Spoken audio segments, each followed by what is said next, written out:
Welcome back to Between Pages and Friends, a podcast hosted by Con and Lauren, two bookish besties, and their haughty husbands, John and Kyle, who've agreed to read with them and start wearing pants during the podcast. All right. I'm Con. I'm Con. You're muted. You're muted again. No, I'm Con. Nice to meet you, muted. Oh my gosh. Wait, I'm muted. No, I'm Con.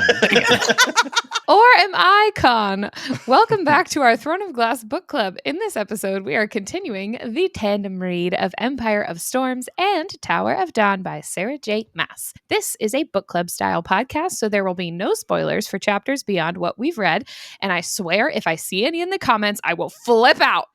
That said, since we are reading both books at the same time, if you are only... I can't keep a straight. It's funny, though. That said, since we are reading both books at the same time, if you are only reading one or the other, then much like our children at Mima's house, you about to get spoilt, baby girl. Come back when you've read both, why don't you? Additionally, this is your mild content warning. We will be discussing themes from these books that include witches, tatas, and trauma bonding. And if you are a bookish soul in need of a community of other like-minded literary loving ladies and gents, check out our Patreon. You can join our Discord community for $5 a month in the Snack Court tier. But if you'd also like early access to new episodes, merch discounts, a monthly book club, and priority booking status for all participating airlines, you can join the Peach Ring Book Club tier for $10 a month. Our Patreon is linked in the show notes or description box below. And lastly, please remember to leave a review, as this is how administration is taking attendance now, and I'd hate to mark you as absent if you were in fact here. We always love reading the reviews, and it is really the best way to help our community grow and make even more pages of friends. See what I did there? Here's a recent review on Apple Podcasts from our new friend, Anna J. Robin. Or is it Anna J. Robin? She says, found family via podcast. You know when you're full-on obsessed with something, but none of your friends are into it? That's how I've been with the Throne of Glass series. John, Con, Lauren, and Kyle are the podcast equivalent of the found family trope. Somehow this podcast feels like a fun night out, a book club, and home, all at the same time. Thank you, Anna or Anna. I truly do appreciate the kind words. Oh, That's so cute. nice. Yeah. And now it's time for the pronunciation guide. Over to you, Con. All right, this is time for the pronunciation guide. I thought I was Con. Oh, are you Con? Which Con is doing this today? Seems like a con. What is this, a con? Dun, dun, dun, dun, dun, dun. Oh, that's sweet. Okay, this week I only have 3 for you. The first one is Enda, Rowan's cousin, and a prince of considerable title, property, and arms. His full name is Endymion. Considerable arms. Considerable Ew. forearms? Considerable forearms. Ooh. Too bad he's taken. And then we have Celine, Rowan's youngest cousin, who he speaks with on the same night. And then over in Tower of Dawn, we have Jaffa Towers, the name Irene found on a bell in the tower from 200 years ago. And now, everybody clap your hands. How in sync was that? Sounded so... I lost track of where I was because it was so off. We Oh just my found God. the exact way to tell how delayed we are from each other. Yeah. Yeah, everybody clap at the same time. Okay, just one clap. Okay, I'm going to say 1, 2, 3, and then we'll clap after 3. Okay, 1, 2, 3. That wasn't bad. Lauren. All right, to the recap. Take it back now, Juan. 3 Johns this time. John. And we're kicking it off, shuffling right past all that to the chapter recap. Aelin and Ansel have a little heart-to-heart, typical warrior queen catch-up. Aelin's like, hey girl, how about you go track down those lost Kraken witches? Meanwhile, Dorian Phantom Hands Haviard is over here giving new meaning to the phrase, witch please. Watch out, Abraxos, your girl has a new mount, and it's Big D's Big D. And he's a good boy. He's a good boy. He's a good boy.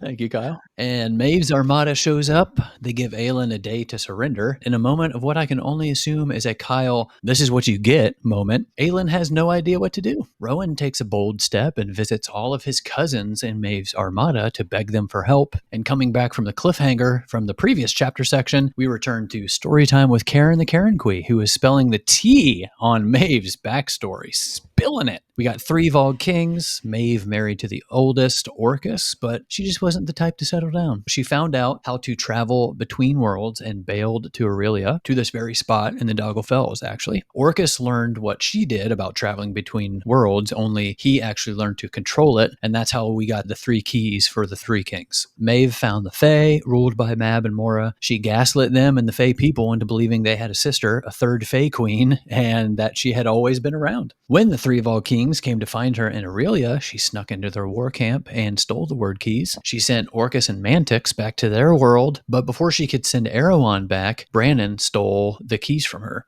Falcon gets Nezrin free, then distracts the Karenquee as Nezrin gets Sartak and gives one of those in case I die confessions. Tells Nezrin he's been looking for his niece, who may also have the gift for the past 20 years, and that his fortune is hers. They're trying to find a way out when Borte and Kadara come to the rescue, and all of them, including Falcon, escape as the Doggle Fells goes up in smoke. Dorian figures out the riddle of the mirror. It's a traveling mirror, one that needs fire and iron to quote-unquote activate. Dorian believes the mirror will hold knowledge on how to wield the keys safely, and Aelin and Manon disappear into the mirror. Adian's pissed, gives Dorian a black eye. They try to figure out their next step. As they're discussing, we also learn that the cadre were all beaten, Lorcan worst of all, for answering Rowan's call in Mistward. Maeve's fleet begins their attack. Meanwhile, Chaol and Irene race back to Annika with their new information. They arrive at the palace to find Chaol's room broken into and trashed, guards already on the scene. Whoever broke in took all the books and scrolls they had kept there, except the first scroll that they hid in his boot. Thank goodness. Irene takes it to Hafiza to see if they can learn anything. She tells Irene what her predecessor told her. Turns out the Torre and its knowledge go way back to Agent Faye. Irene then visits the womb, finds her bell, rings it, and is answered. She follows the ringing to a far corner where she finds a very old bell, the name on it, Jaffa Towers.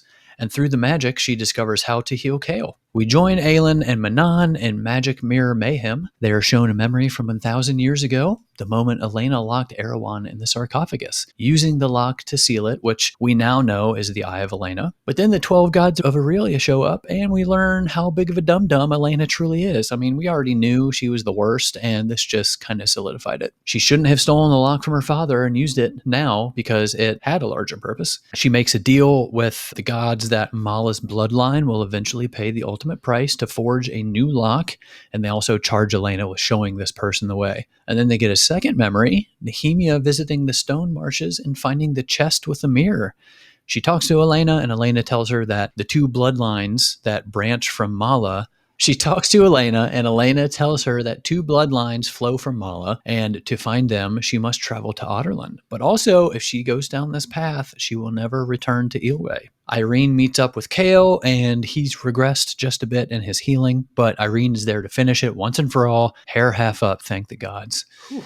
Cue Chaol's redemption arc and the epitome of Chaol's struggles from the last book or two. This is why he's been so terrible, because of all of his pain and all of this burden and guilt and shame that he's placed on himself, knowing he's let down everyone he's cared about while they've moved on and still care for him and love him in their own way. And Chaol is finally healed. Oh, geez. He left again. Something's happening. I see a blanket. The blanket's back. Oh, A geez. flurry of actions off screen over there. Yeah, something's happening. Gotta narrate for our audio only friends. For our audio listeners. Oh, a wig. Is that a diploma? Sounds like the Hunger Games. Unraveling the scroll. Yeah. That's a lot of ribbon. That is a lot of twine. You really, Is that really did the Manon's most. ribbon? Hear ye, hear ye. By the will of the gods and the tireless work of the Torre healers, let it be known to all the realms. Lord Chaol Westfall, once bound to his bed of brooding, hath risen once more. His legs, once stilled by sorrow, now carry him with strength anew. Let it be known, his steps now fall with power and purpose. His calves flex as if forged anew from the fires of determination.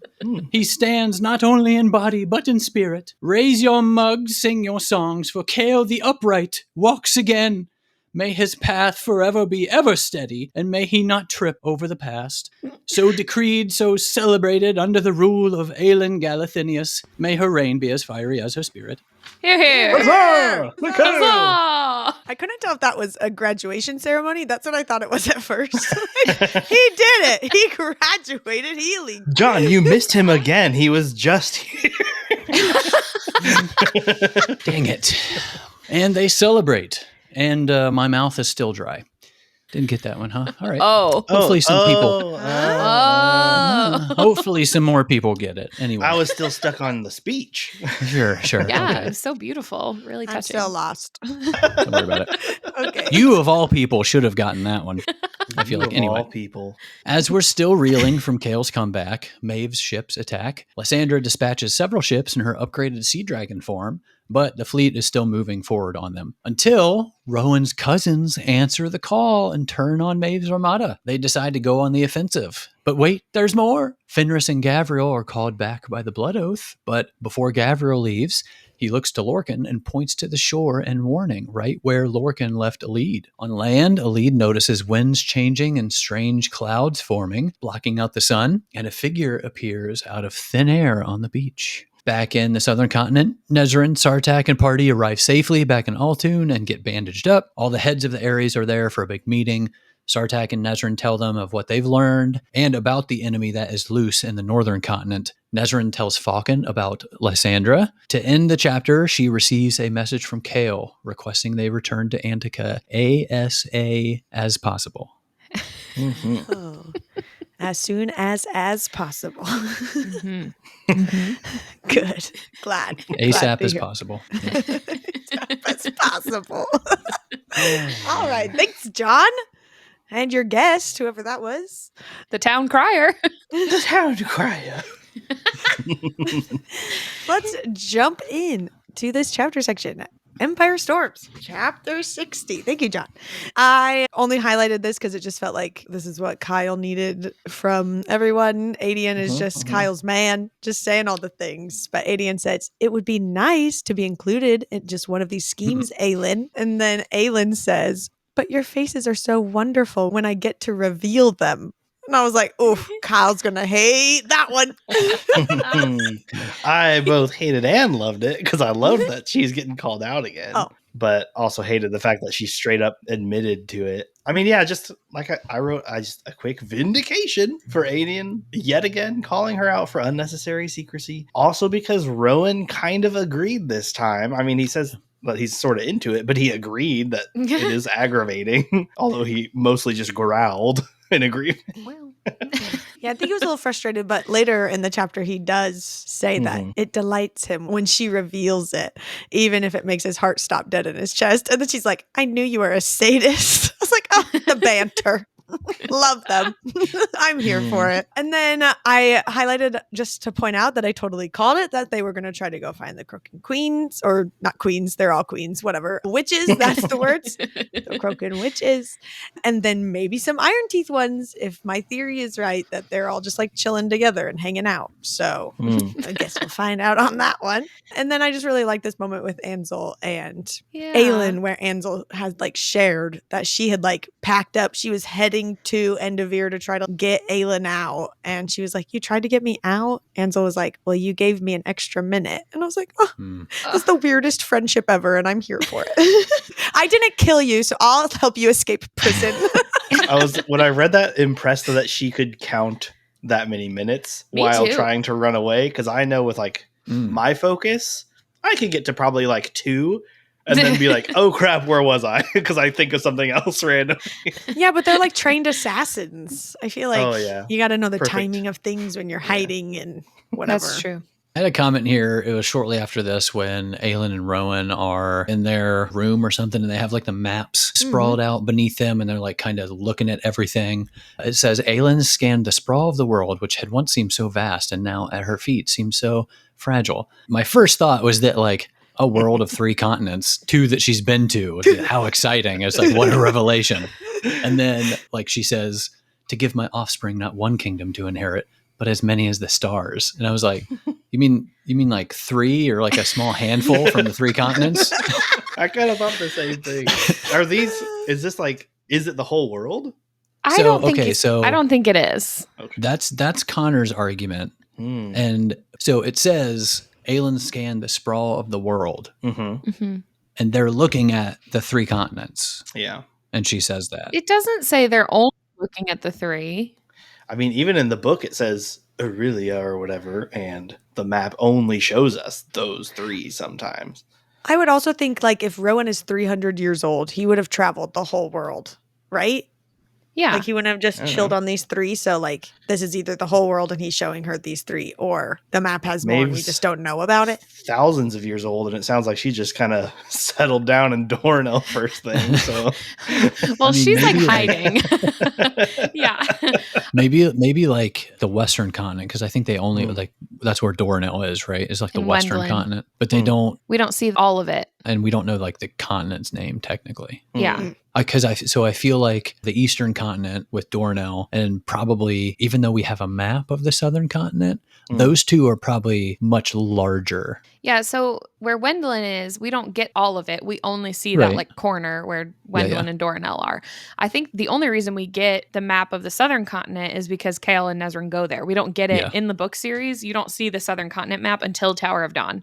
And then Antica's up at the top. I think we only get the whole map of the Southern continent because Balrune is at the bottom, and that's where Nezrin's from. And they like kind of travel around the continent on the routes. Well, I mean, the like the Ares and the Doggelfells are kind of in the middle. Right. They're like in the western middle area. Yeah. The Midwest. They're Midwestern. Midwest. But yeah, I think don't Google it, but if you Google like the map of the Throne of Glass world, it says the known map of the world of Throne of Glass. Like I think there is more. Aurelia is just the 1 continent. It's not even the name of like the whole planet. That's almost even more bothersome that it's the known map. Like nobody has checked. Like hundreds of years, nobody's made a bigger map yet. As readers, it's the map. Map that we have is the known map. It's all that we know, and we put it on a map. I mean, who's to say there's not other things in our world out there? Just saying. We have satellite imagery. I'm pretty sure we're pretty confident. And underground and underground cities. We know, Lauren. We've checked. Oh yeah, the mole people. I forgot. Yeah. Where's Atlantis? Just saying. What's in the Bermuda Triangle? Nobody knows. It's like the scene from the Truman Show where she's like, "No, Truman, there's nothing left to explore. You can't be an explorer." He's like, just like that.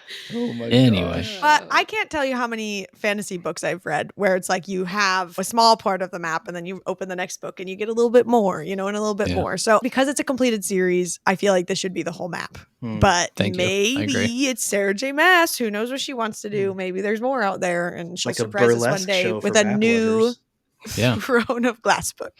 You get a little bit more every book. Well, I heard, I don't know if this is official information. I heard that she's starting a new series called Twilight of the Gods. And especially with my whole tangent I'm about to go on in this episode, I'm hoping it's about these gods from the Throne of Glass world, but I don't know if that's true or not. It would be very cool. So. Or she's just trying to one-up Stephanie Meyer and redo Twilight, but better. This is Twilight of Gods wrote it. Oh, I was really confused. I'd still read it. Anyway, back to this chapter. I feel like there's just random things that Aelin does that she just does random crap and it makes absolutely no sense. But then we randomly get a sentence here and there that's like, no, it was all calculated in a plan. And so like whenever they said that her red hair dye was not just to like a random color, but was for trying to call out Ansel basically whenever she was in the little fighting pit with her red hair dye, I was like, that was planned. Like my mind just blew. Like it's so crazy too that like we're like so focused on Arabin there that even though she uses the name Ansel, we don't even think of like the whole red hair and Ansel like connection, even though she has it. We're like, oh yeah, Arabin. Yeah. And we're just stupid. Did it say that like stupid readers? Did it say that it was her spies that had heard the name in the fight ring, or that like word just got to her that her name was used in the fight ring? I think it was I thought it word. was just that word got back to her. Some red hair lady was using her name. Yeah. I was confused, I guess, at like how much the red hair added. Because if she's using her name, I don't know, would she have been like, oh, someone used my name in a fight pit? And they were like, yeah, some blonde girl. And she was like, oh, well, forget it. Not redhead. Well, there's like 0 other redheaded characters in this whole book. So maybe it's and there's rare-ish. also, I don't think that she's ever been to Rifthold or any, like and that's Ansel has. So like there wouldn't be people there that would know her other Yeah. than Selena, because Selena traveled all the way to the Silent I guess to me that Assassins was or just whatever. like a almost too convenient thing where it's like, who was there that cared enough about Ansel to be like, her name was used in the fight pit? Well, when we had that scene, I was worried for Ansel's life, thinking that the Vogue were going to like go hunt her down because they had a name and she was going to like die or something. So, I mean... Well, so you got to remember too, I don't know if she would have left any survivors, but that's the time I think where she like lured the guards and then like destroyed the place. Yeah. So using Of that the name may underground have, area. and then doing that may have just been like, yeah, that's Extra. true. an added thing. Like that would have really gotten people's attention and like rumors would have spread. Fair. I had another comment here about the undoing of Manon's shirt laces, and she writes it as 1 by 1 with like 3 periods, and I was just like, really, with the periods, like just write 1 by 1. Oh no, I was here for it. I liked Maybe it. it was- Yep, I was all about it. Maybe it was an imagery thing, like you're just picturing like 1 by 1. Yeah, I was gonna say just and the I way was you like, just said it. That's it. Yeah. Those It annoyed periods me. slowed me I I down kind of way got too chills. much. I don't know. It didn't do it for me, but I'm glad you girls got It did something it for out of me. I It did it for Manon. So yes, Dorian and Manon are hanging out. And first of all, let me say that when I started reading this chapter section, I texted Connor immediately. Connor decides like our chapter breakups and like what we read each week, since I haven't obviously read the series. And I just texted her, how dare you make me wait a whole week to read about Dorian and Manon? How dare you? And I said, I just told John I knew Lauren hadn't started reading yet because I didn't have any texts from Lauren, Dorian, and Manon. I texted you right away because this is how we started today. Whew. Yep. Anyways, I did like the part. I mean, I highlighted a bunch of things, but we don't need to go into Same. all the details, at least from me. The one part that I did thought was interesting is because they had talked previously about like the line that Dorian has as far as like, Ooh, you know, yeah. who is it okay to kill? Who is it not okay to kill? Like that kind of a thing. And so he says, you once asked me where I stand on the line between killing to protect and killing for pleasure. His fingers grazed the seam of the scar across her abdomen. I'll stand on the other side of the line when I find your grandmother. I was like, Yeah, you will. yes, Nice. Dorian. Ooh. Ooh, He cares about swoon. her. He's going to kill for her. Something you can only say when reading books. Yes. And then you swoon. If that happens to you in real life, people, please Red run flag. away. Swoon and then run. You can get a swoon in there.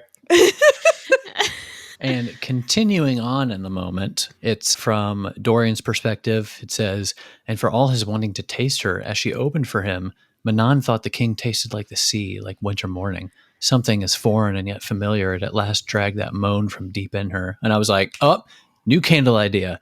Taste of Dorian. Tagline, when you're craving something foreign yet familiar. Or something like that. I'm here for it. But also, why is the quote unquote taste of someone always described like this? Like, can we please just get a little more diversity in the sexual scene descriptions, please? That's all I ask. A little more detail. Described like what? I feel like every single time there is a sexual scene, you pick something and then decide that it needs to be described a different way. And then we That's right, have I the do. same conversation. Just about a different thing. What do you mean? Like, I don't know. It's always like, something like this. What? I'll back him up on this. You do get a lot of things that sound like they're saying a lot, but really it's just vaguities, like foreign yet familiar. That means nothing. And it seems to me to be like a sort of just insert your own feelings of what you want it to feel like here. It's foreign yet familiar. Swearing It creatively. doesn't really mean if you will. anything. Does that mean it's like familiar makes sense? It's somebody I mean- new she's not done this with, yet it feels like she's done it 100 times. Kind of Yeah. energy. like when Yes. when you Not yet, stick but to one soon. brand of cereal for a while, then you go to the off brand and you're like, yeah, I get it, but it's not what I'm used to. Perfect example. Also, real quick, like, what does winter morning mean to you? If you were to describe, to just have like a taste of winter morning, what would it be? Just It's a like lick. that- Is it is it like What? What has happened? is it like hot chocolate or like a warm pastry or something? Like, what's winter morning? I'm imagining like to you? that, like when you walk outside after it snows and it's like that Yes. crisp, like, Mm-hmm. you know, do you That's know what what I it mean? tasted He's like? Elsa. That air. Yeah, there's a taste to it. Have you ever chewed 5 gum? He's Elsa. That's what it Yeah, feels the Chewed 5 gum commercial. And then everything just freezes. Yeah. Have you ever seen Gilmore Girls? You know Lorelai. She can smell Salty, snow. cold air. Yeah. That's what he tasted like. Salty, Probably- cold air. What the air already smells like being out on the sea. Yeah. Salty cold air. That's true. But he's literally like ice and stuff. I feel like this makes sense. Uh-huh, I'm here totally. for it. Yep. Have Sure. you ever had Jack Frost nip on your nose, John? Kind of like that. Not in any way that's meaningful. Just in passing. We've never really talked about it. Anyway, and then I had noted this when it says as he freed her pants button by button, and I was like, hey, that's kind of like period accurate here. And I just wondered what Kyle's thoughts were on the clothing for Oh, yeah. what they're probably wearing. Like, The history. obviously they didn't have zippers, right? No, I mean, I assume not. We'll go to the history of trouser latching systems, aka What's in Your Pants, a new segment. I think they probably had laces and buttons. Like, Laces and buttons, yeah, right. zippers were only like 50 years separated from buttons. Like button fly jeans and zippers, only about 50 years difference. But they're still like pretty new. I don't think people really understand the mechanical magic behind a zipper. It's taken for granted. Yeah, I mean, obviously the button, but how many buttons? That's what I want to know. Yeah. How long did it take? Button by button. Yeah. Hurry up down there. Well, it would be a little faster since it wasn't button, period, by, Yeah. period, True. button, He sped this period. one up. So it's a little quicker. Yeah, he was like, Yes. I took too slow on those laces. I need Exactly. to speed this up. That's for right. buttons." Anyway. Well, like if you're like pulling laces slowly, like that's kind of hot. But if you're like, like, get your butt, Having trouble with buttons. Hold on. I can do thumbs are it. too big. I can't. Oh, these magic hands in here. All right. Moving on. And then Maeve shows up, and that takes us into chapter 61. Hmm. And it just said Aelin had been calm, shocked he'd realized, this is Rowan. Aelin had gone into shock. Rowan had seen her rage and kill and laugh and weep, but he had never seen her lost. And I just feel like we've seen her do some wild things and like super epic things at the same time. And instead I'm like, yeah, she's just going to do it because she's Aelin. But like her actually freaking out kind of freaked me out a little bit, just to be like, oh, wait, hold on. Like this actually could be like the one that is going to like super set him back before Yeah. the next book or whatever. So I was definitely sweating a little bit here. First of all, I just now realized that when he said that he'd never seen her lost, he literally found her drunk on a roof with no aim in life. So I would say that he's seen her lost at least once before. Different kind of lost. But that was like More of a- deliberate. Like Yes, she had it was like she a- had chosen to give up. Yes, Yeah. a give up on Yeah. yourself sort of lost. But aside from that, I feel like it makes sense that against Maeve, she would be outplayed for once. Like they seem to have very similar personalities, but Maeve has had hundreds of years on perfecting the game over her. Like they sort of both play into like the I'm not telling my compatriots everything I'm planning sort of thing. I'm a femme fatale conqueror of worlds vibe. But Maeve's been at it a lot longer than she has. So it makes sense that she would be the one to beat her at her own game, so to speak. She's also like actually Volg and has freaky mind magic. So that's, Yep, I feel like that that's helps. a good piece of that too. And I say that she has she's better at her own game. It really is Maeve's game. This started because she came here. She invented the game that Aelin is playing. So True. Good point. Yeah. I did just have a random thought while Kai was talking about this, because we're talking about Maeve showing up here. But the Karen Kui in the next chapter talks all about how she, or like I think Nesrin says it in her POV, that Maeve is literally like a spider in her web surrounded by, you know, she like set up all her fortress and her Fey warriors and she's like hidden over there. So why would she like now decide to leave? Like no one's seen her in forever, right? Hasn't she just been there and nobody knows what she looks like and all the things? So why did she leave? Would it have been like maybe the same reason the other Armada showed up with Aelin's powers? Because she just used them again to kill all the other Ilkin. Or, I mean, there's like 3 of her blood oathed people there. So maybe she's finally like, what are these folks doing over here? I'm going to go check on my men. I don't know about that. I just feel like she has all these other people set up to do all her bidding and she doesn't have to leave. So there has to be some bigger reason. You're saying why she left Dornell. That's what you're asking. Okay. Yeah, because like before we find out that she actually is there, doesn't Rowan say something about how like, oh, like she's not here, she never leaves Dornell or something like that? Like they were all like so confident that she wasn't actually there because she doesn't typically go do stuff herself. But kind of like how Lauren just said, like she sends people out to do her bidding so she doesn't leave. But most of the people she's been sending out, Lorcan, Fenris, and Gavriel, have not reported back, have not come back or anything. So maybe it's gotten to the point where, you know, she has that weird blood oath connection to them. Maybe she can hone in on them somehow and find out what's going on because she's had Rowan leave recently and probably doesn't want to lose other of her slaves, I guess. That's basically their slaves. Cadre. Yeah. But she's obviously been planning something because she's been framing Aelin for stuff. And like, I feel like she is intimidated by Aelin to some extent because of just their previous interactions and her like actually showing up. I feel like I don't think it has anything to do with the cadre. She replaced Rowan the literal next day. I feel like she doesn't care. She's been around for a bajillion and 1 years. True. I just feel like you came here specifically to get away from these guys or whatever, and you've set up all your fortress. And now one of them is back, and everyone knows it. He's going by his name, Erewhon. He's not Parrington anymore. Like, everyone knows Erewhon is here. So now you're going to come out? I just feel like that doesn't make sense. I don't know. I get that, like, she replaced Rowan pretty quickly because they had a history with this other dude. But losing 3 others, like how many backups does she feasibly have that are not going to take 200 or 300 years to train into perfect warriors again or whatever?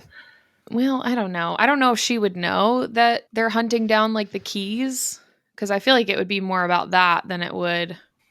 I mean, she knows Lorcan is, but yeah, he was told to, or no, he decided that himself and left. Oh, that's right. That was the whole drama. I feel like knowing how everybody else, like especially since we've seen like the Kagan in the Southern Continent, how they're getting information. They are mostly aware of like what's going on in the Northern Continent. Maybe not how dangerous it is, but they know things aren't going well. In the same sense, like Maeve has to probably have spies elsewhere around, like feeding her information. I would assume that she would know at this point what Aelin is like going after because of the locations that she's been to and is going to and stuff. Yeah.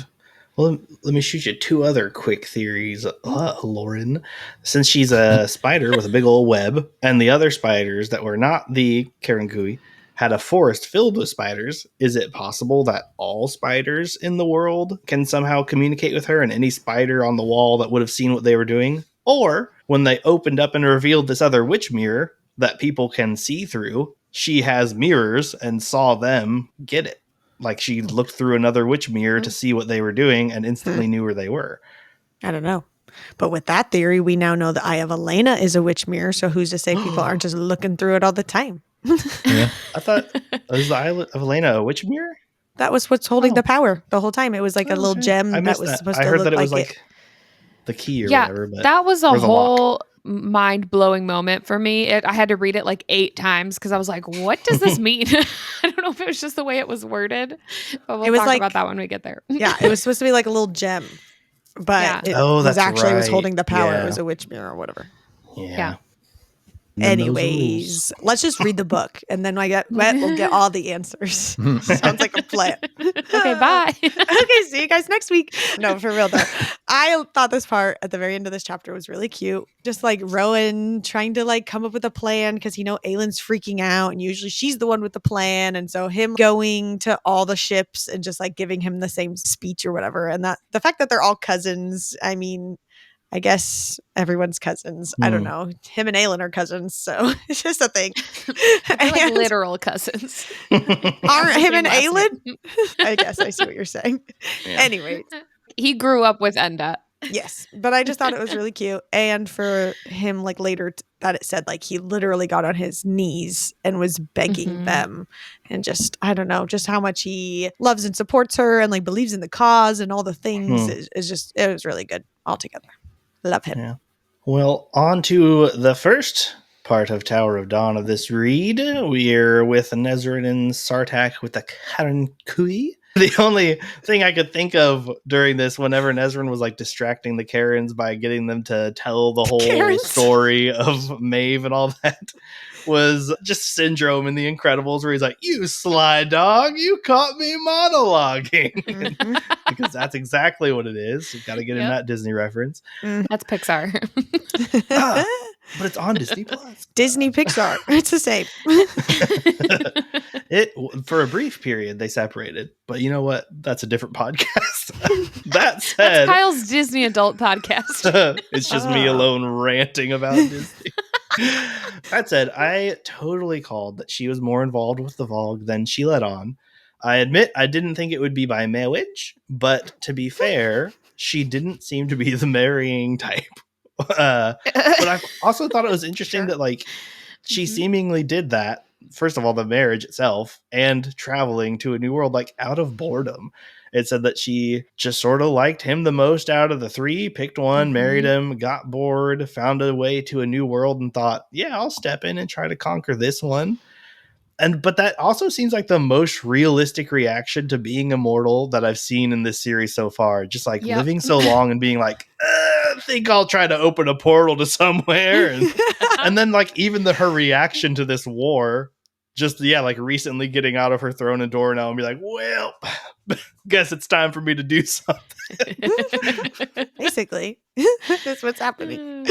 I just find it crazy that I read this whole chapter and then I had to just like put the book down and be like, literally everything we've read isn't their fault. Like they didn't, nobody's done anything. Like literally people from other worlds have shown up in their world and just screwed up everything for the people who live here. And they think it's on them. Like they think it's like their issues and their problems, but it's like, it's not. It's like these god people that are not gods, but they're like people. And then these Vogue people, and they just like messed up everything for the humans in the Fae or whoever else was there. And now they just feel like it's their issues. And that super sucks.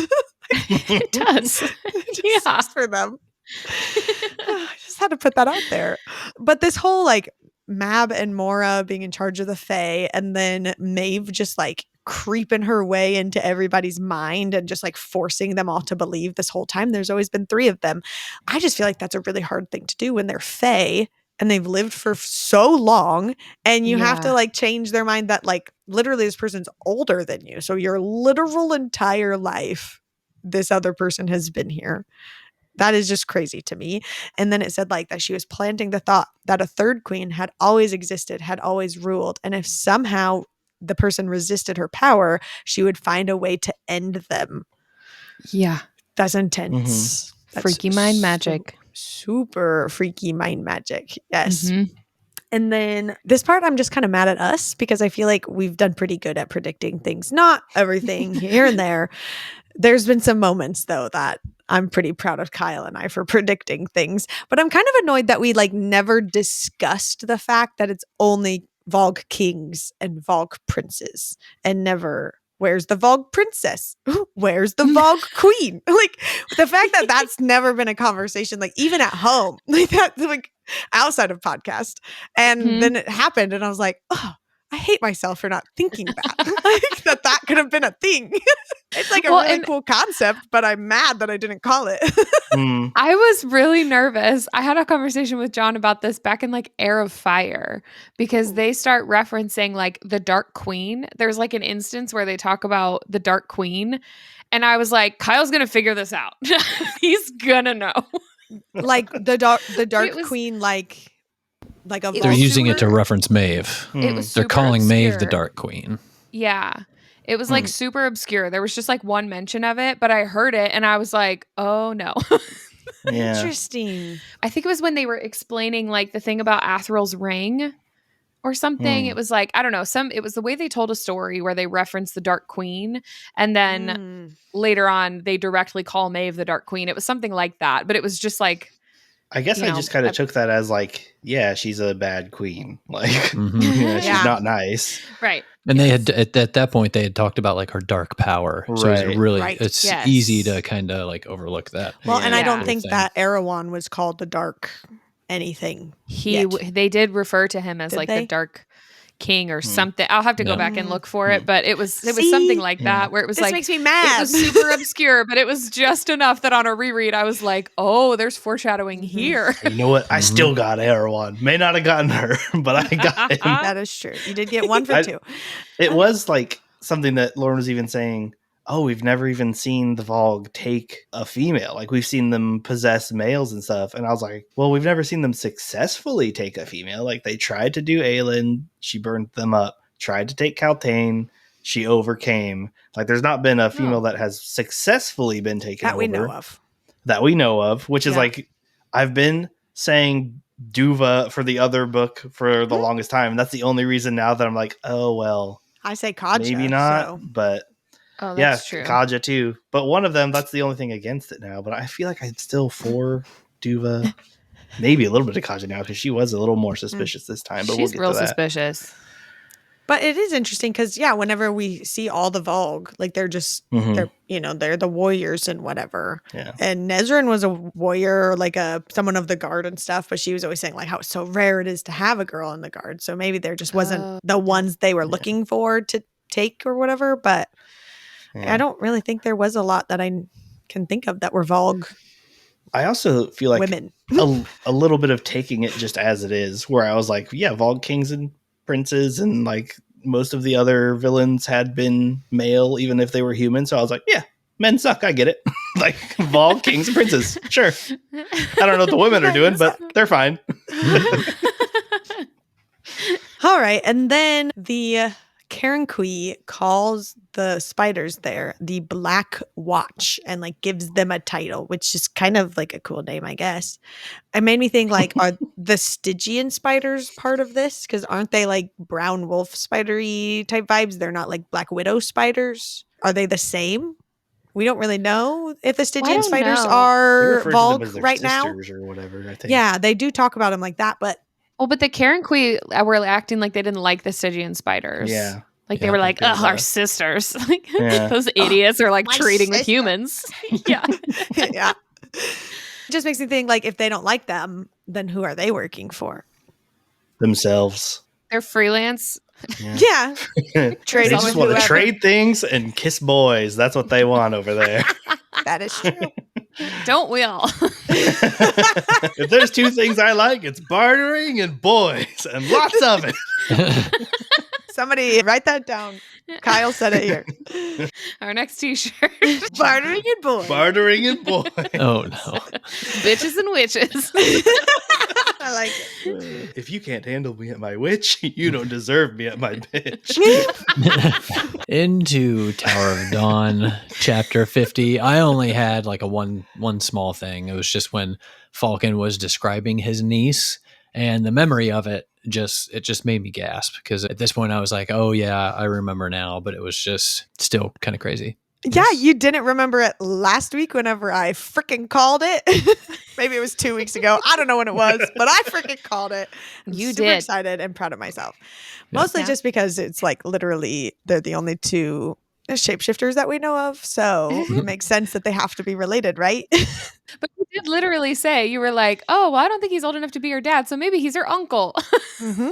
That honestly is like a very minor complaint that I actually had when I got to this point. Because I was like, I don't know, why does everyone have to have a connection? Like, how convenient that everyone is connected. I'm all for found family. I'm all for that stuff. But I'm like, there's not one character in this story that is not somehow tied to another one's past. Where's the dude that's just like, and I'm here too, and still helpful? Like, That's Chaol. Yeah, that's good. I get maybe this connection because I don't know that these two people need to have any connection, but everyone else, Right. it's because of these like god people who've been basically just using them as yeah. like toys and making them all work together to get what they want in the end. Yeah. Yeah, exactly. The worst puppet toys masters. ever, too. They have no freaking idea what they're doing. These guys moving around their toys are like, oh, I messed up. This is going to take 50 more years. I meant to nudge the left shoulder, but I nudged the right. I'll just hide behind him now. I didn't realize I was still holding his shoulder. Sorry, guys. Oh, no. I should have let go. Oh, that is very funny. But chapter 51, this is like they finally get away and they're on the roofs and they're flying and stuff. And it just said, and below and behind them, long into the night, the Dagul fells burned. And I was like, yes, light all the spiders on fire. Freaking go. You know, like those memes whenever people are like, their house is burnt down and it's like, I found a spider in there. And it's like, that's the only reaction is just literally burn your whole house down. Oh, that's what this feels like. It's so satisfying. Kill all the spiders. I'm here for it. They did it. Surely they'll be back. The good ones. Stop The it. good ones. The nice ones. What nice ones? The nice-ish ones. Empire Storms, chapter 62. The only thing that I had written was, if Dorian's right about this whole mirror thing, then I am so smart. And he is too, I guess. Because I felt like this when he walked in the room and started explaining, I was like, yes, this is exactly what I thought it was going to be. Yep, you caught it. Yeah. I did. And I called a lot this reading session. I'll say right now. I'm so proud of it. I feel like it's been a while since I've been right. Well, you did. I was like scrolling through the notes and I was like, yep, this is mostly Kyle, like finding out that he was right. Okay, chapter 63 of Empire of Storms starts with Adian yelling at a lead and saying, when I want your opinion about how to deal with my missing queen, I'll ask you. And Elite's like trying not to cringe at his fury narrowing on her. And I agree with a lot of the things that Adian's saying to Aelin because I think a lot of them need to be said. But for the majority of this series, I'm not an Adian girly. I feel like a lot of the time he's just being a big baby.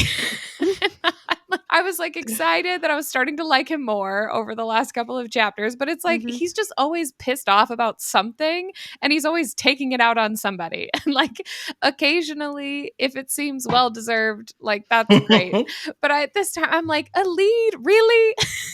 That's true. Agree. I feel like a lot of the time when he's complaining, it is purposeful. Like he's telling Aelin, like, it'd be nice to be part of the plans. Right. Like he's not necessarily attacking her. This is just straight up rude to Elite. Like, what I want your opinion, whatever, brushing her off. I'm like, that's not constructive criticism at all. No, it's that's just mean. being rude. Poor Elite did not do anything wrong. She has been on a whole journey to get here. Yeah. And he knows her. Like, she's not some random person to him. Yeah. Wherever she's like, I've been waiting just as long. Yeah. Or something like that to him. And I'm like, yeah, just as long. And in like far worse circumstances. Yeah, exactly. Hardcore. I don't know. That just made me mad. Don't come after a lead. That was rude. Yeah. But just also with like was it Queen of Shadows, where he was just like whining about the blood oath thing for forever. And we were all kind of like, okay, buddy, like it's time to move on. Kind of weird now. Done is done. We get it. You want to drink her blood, weirdo. Are there Adian girlies out there? I feel like, don't know. Are there? I don't see that very if you much. are. Yeah, I just don't feel like I see that very often. I see people swooning over Adian and Lysandra. That's what I do. Like them together. I think it's cute. Yeah. But like him by himself, I'm indifferent. Lysandra's shoulders probably hurt from carrying that entire relationship on her That back. is for carrying this entire series. No, just kidding. Sandra and Irene. These are two feel heavy like books that they got on They're their doing shoulders. the work. Yes. Honestly, I wouldn't Here be for it. surprised. At the end, I sort of talk about it more with like what I'm expecting in the theories of the future. I wouldn't be surprised with Adian's attitude that like he's not directed any of that energy really towards Lysandra. I feel like it's only a matter of time until he does, but Lysandra will 200% come back at him for it because that's just who she is. True. And maybe that'll like finally start putting him in his place a little bit when someone who he truly, supposedly, cares about, like turns him down in that way. He just needs a good woman, is what you're saying. He has one. I Yeah. know. Figure it out. Maybe he has like a Volg scar thing eating away at him, and we can have that excuse Maybe. for why he's awful, just like we had that excuse for Chaol. My note here, it was a question for the group, and this is when Aelin and Manon, they just went into the mirror. Adian is in a huff out on the deck. He claps back at Lead, that we just talked about. And then it says, indeed, Rowan Whitethorn now rubbed his face. She suspected it was as much feeling as the Fey Prince would show. Rowan lowered his hands, and the others watching him, waiting for his orders, even Adian. And it was this sentence. A lead started as realization slapped her as she searched for proof but found none. And I was very confused about this sentence because initially how I read it and how I was thinking about it was that she noticed something. Like my initial thought, even though it doesn't really make sense, my initial thought for some reason was like, oh, she somehow knows about the whole like pregnant thing, like Aelin being sick or whatever. But like that doesn't make any sense at all. Like she wouldn't have known that. So I was just like really confused. And I don't know, Lauren, you have the comment here, but it's like, I guess she just realized that like they were all looking to him and like he didn't really have anything. So maybe that was her realization. Yeah, I read this a bunch of times too. And then you put the question in here. So I went and read it again just to make sure. And I don't know that I know either, but I guess it just says like, indeed, Rowan Whitethorn had rubbed his face. She suspected it was as much feeling as the Fey Prince would show. And so I was thinking like she realized she was looking for more proof of like his feelings or something, and then realized that she would find no more proof that he had feelings. And so that was it, showing none. I feel like it's weird to say it slapped her. That feels like an aggressive realization. Like I feel like it was her. He's not freaked out. I feel like it was her looking at him, rubbing his face in like frustration or whatever, and then looking to everyone else also looking at him, and then looking at him again, realizing like we're all looking to you for the plan, and then realizing he does not have a plan. And that would be like the huge slap to be like, oh my gosh, we're in this with no plan. That's after reading Lauren's comment here, I think that's kind of where I'm leading toward. Like she was expecting to find some like some like sureness and confidence in him, and she found nothing. And she's like, "Oh crap!" And I'm wondering too. So this is a little theory, I guess, here in this moment. But like maybe this is almost her perception didn't like ping anything back to her, like her magic or whatever, like her little, her little stuff, her little radar. Yeah, her little radar. Maybe that was what the realization was, that like she's so used to being able to look at somebody and glean like tons of information just very quickly and in a brief amount of time. But she didn't get any of that. Maybe it was that emptiness of knowledge is what kind of like hit her really hard. Like, oh crap, like I didn't get anything from like looking at him. And like he has some kind of shield up or something. Not that she has like mind magic though, so I don't know. Yeah, I don't know. Anyway. Definitely weirdly worded. Yeah, it was. Yeah. It was. But we can move on.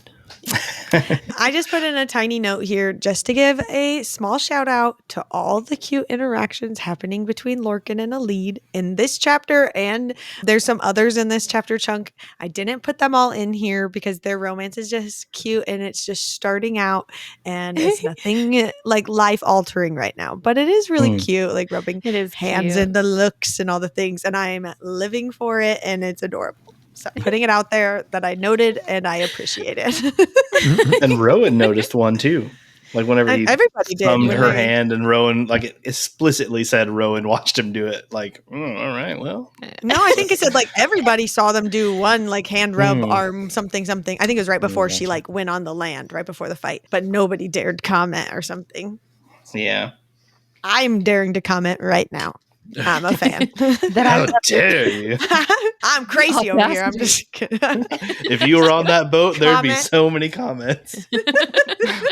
Welcome back, John. All right.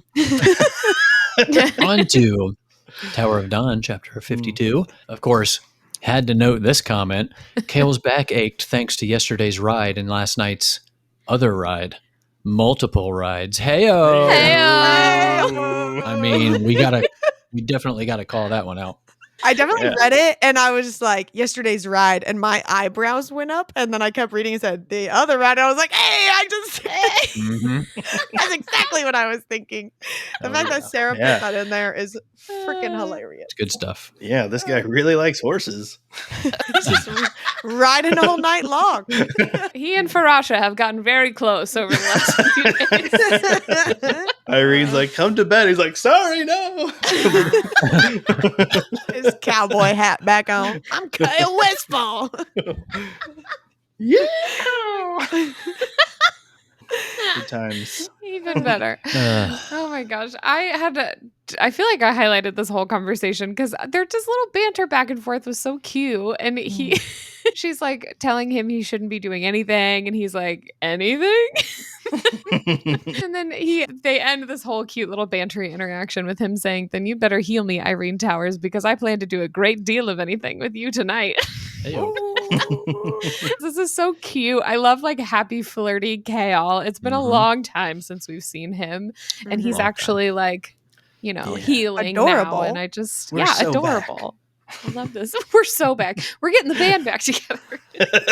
Well, and I just love too that like Shen and the other guards were smiling at them. Like they all saw it coming. And then it was So just like, cute. and he's training with them and they're like, that's our guy. Like, And she even says like, I love it. Hafiza and the other healers are never going to let me hear the end of it or whatever. Mhm.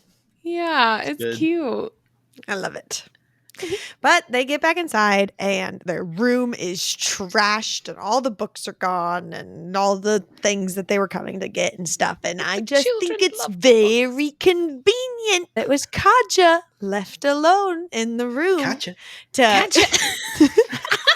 That's what I'm saying. It's going to happen. And she was just going to clean up while she was there. She just happened to be gone that night whenever things happen. I just don't trust her.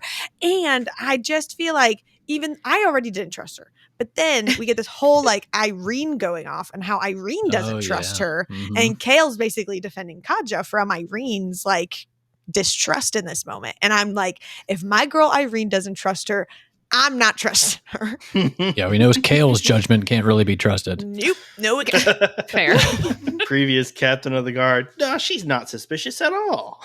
Yeah. I have no reason to have my guard up.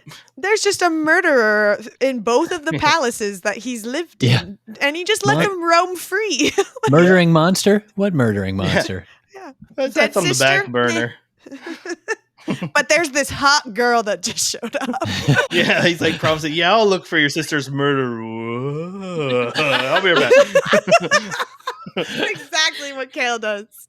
It is Freaking extra love suspicious. It's extra suspicious, though, that she was cleaning up like a broken pot, as if maybe she just broke it and was like, oh, I'm just cleaning up the pieces. I wasn't looking for anything. I just started. Yeah, like you're a professional exactly. servant, but you didn't have like a dustpan and a broom like Irene said. Like, why are you using your bare hands? Like, get something to pick it up. Yeah. I'm onto something here, and I've called it from the moment she literally showed up. And if I'm wrong, I will openly say I was wrong. But I don't think I am. I think I'm right. I just had a little comment in here because I just love this, but it's when Irene tells Chaol, let's focus on these scrolls first, you rogue. And I just loved that she called him a rogue. I just thought that was really funny. I'm going to start using that in my vocabulary now. If Irene says it, you should do it. Yeah, Mhm. exactly. Yeah. I, again, just would like to say I called something being up with these scrolls when they got back. It was too easy, too convenient. Mhm. If they didn't screw around so much, get it? They could have been Ew. back faster. But Chaol is also like, I feel like way too hard on himself for the whole, oh, I should have told them bit that he says numerous times about numerous situations. But I'm also cutting him a bit of slack because he does learn later to let go of past wrongs and move forward. But I feel like that's been such a consistent thing with him, which is weird that I feel like he's the only character in this series that's been like, oh, I should have given them information, because everyone was like, no, I should have held on. You're talking Nezrin and... Yeah, I guess I should clarify. Because you were talking about scrolls and then said he should have told them. Should have told him. Should have talked to those scrolls. But you meant Nezrin and Irene. Yes, Nezrin and Irene, and just keeping them in the loop. He had felt bad about their whole relationship status, even though Nezrin sort of set him free. That's another thing that I don't know why he's holding on to that one, but even that wasn't like, I mean, she did say like, I won't hold you to any promises and I won't either. I just feel like that's not super clear. I'm breaking up with you. I feel like it's a bad breakup. We need to talk. Like it's a breakup over text, essentially. Like it is. We need to and so see not other misinterpreted. People. Surprise, surprise. Yeah. Yeah, and like in combination with that, we've already like touched on it, but it's like when he says he dragged Nezrin here and this was how he treated her while she was off hunting for answers, risking her life while she sought some shred of hope for raising an army. And my initial thought was like, okay, Chaol, don't be too hard on yourself. She's practically like claiming her love for Sartak over there. But also, I'm confused as to why he thinks something like that wouldn't happen. Like, she's going to come back expecting us to be still in our weird, confusing thing with each other. When the note said, like we just talked about, the note said, like, I'm not holding you to anything, and you shouldn't hold me to anything. And I mean, my initial reaction would have been like, oh, okay, so she's kind of into Sartak. Yeah. And like being gone for now at least 6 weeks or something. Yeah. Oh, yeah. But Chaol was thinking about her. Why would Chaol think of someone else? That's exactly what I was going to say. Like, if there's anything we know about Chaol, his major flaw is nothing happens in this world without him. And like...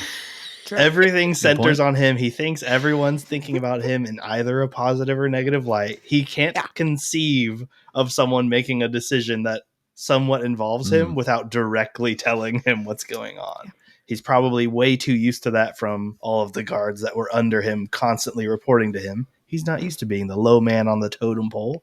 But he also gets over that in a few chapters where he starts realizing like, oh, it wasn't about me.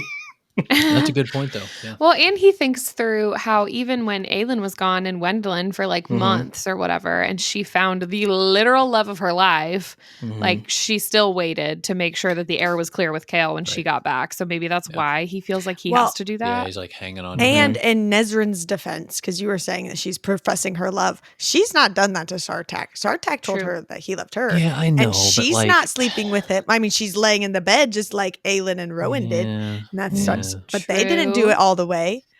And so Chaol is the one who is making the choices.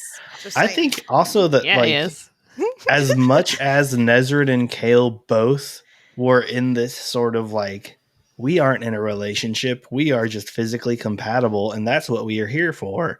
I think Chaol read way more into that than Nezrin did. Yeah. And that's why she was kind of like, once they got alone, maybe on this trip, Nezrin was saying like, okay, maybe something will come of it now that things are technically a little bit calmer. But once he started showing signs of being super rude or, pushing her off, it just became like, okay, nothing's going to come of it. Whereas Chaol was still in the, no, we're definitely in a relationship. That wasn't really a thing. Well, he literally just went through all of that with Aelin. Like a couple books ago, like the exact same situation where it's like, she's going to separate from me. I'm going to watch her go off somewhere, but are we in a relationship? I don't know. Is Chaol one of those guys that's like cursed that when a girl breaks up with him, she finds the love of her life as like the next person she dates? In the next chapter, 53, all about sort of Hafiza showing her iron box and key that was holding all these other word mark books. I totally forgot that iron was an important thing in this series until this box of keys showed up, and I was like, "Oh yeah, iron and magic." I totally slipped my mind, but glad to see that Hasn't it's came up in back. a while. They've been mentioning it kind of every once in a while. And I would say like, oh, maybe it'll come up of more import soon in this book, but maybe not. Because like there's not much magic in this book. There is Irene, and she's really the only main magic user. But I don't know if Yeah, I it's guess supposed to that's be true. dropping hints and reminders to be like, hey, remember this thing? You got to remember iron. So maybe we'll see some more iron soon, if not in like the beginning of the next book. I think it's like been around, but not like in like an epic Your way, face. like the iron door was in Yeah. like the downstairs of And the I guess they castle. used iron Or- chains on Manon. Yeah. on Manon. But That's a good point. That's the only real thing I could think of. And when Aelin and Rowan were getting ready for like the attack Yeah, in Skull's Mhm. Bay, and they like took over. yeah, Yeah. they had like chained themselves with iron to try and help Mhm. contain their magic or Yeah. whatever. And it worked really well. Yeah, it For worked everyone super involved. great. That's why there's 3 more books. It's fine. Hafiza, though, with all of these books, has some serious shelf control to never actually read them. Super impressed. Like, talk True. about a long TBR. And she just never gets to it. I mean, so relatable. To just keep them all like locked away. And she's never once opened it to just kind of like take a peek. Like, that's pretty impressive. I'm just putting it out I there. have to say though, I think I had a lot of highlights from this conversation because I freaking love Hafiza. She was cracking me up. Like she was like, "Oh, you know, every once in a while I got wine drunk and thought maybe I'd go take a look, but then decided against it." Or she was talking about how she tried to liquor up somebody to get information from them or something. But she's like, she just wanted to yap about these old stories. Like, It's only the I like just most love her. useful information too. Mhm. She's like, this old lady. Yeah, she's like, and I never forgot that.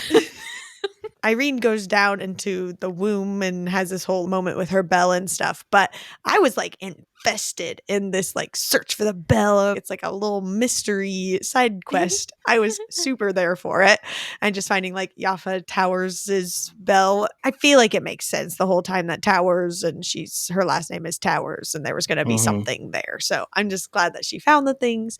Whenever she had like the realization that the Vogue thing was feeding off of Chaol's Chaolness, that surprised me because I was like, didn't we already know this? But I guess I knew this, but she didn't know this because I just felt like it was really obvious. But sure, she figured it out. And then she just had like this whole moment of her own healing and her own understanding of herself and like almost even just forgiveness of her own moment before she went to go help Chaol with his. I just felt like that was really nice for her and just a really cute way of doing it all. And it almost brought me to tears. I didn't cry here. I did cry this chapter section, but not here. It almost got me though. And then we jump back to Empire of Storms, chapter 64, and we are inside the mirror. And I just thought it was really interesting. Yep, inside the mirror. Thank you, John. And I just thought it was really interesting that it was like they jumped in and the only color and the only source of light was from Goldrin, from specifically the like red ruby part of the sword.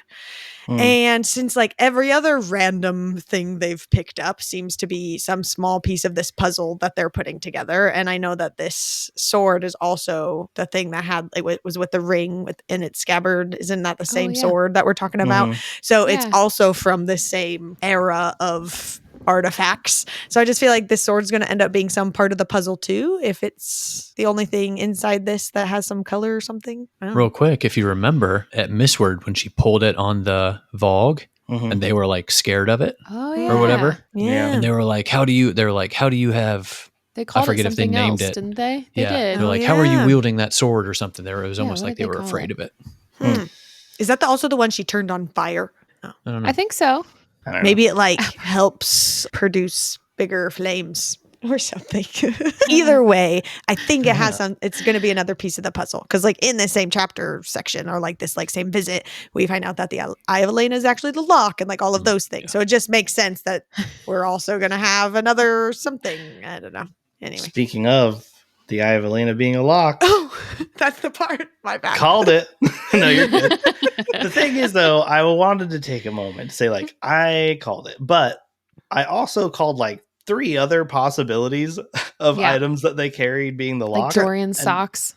Yeah, and the other That 2 was a good- swords. There was a lot It was of foundation good for that Great one. guess. Yeah. Yeah, he's a great dresser.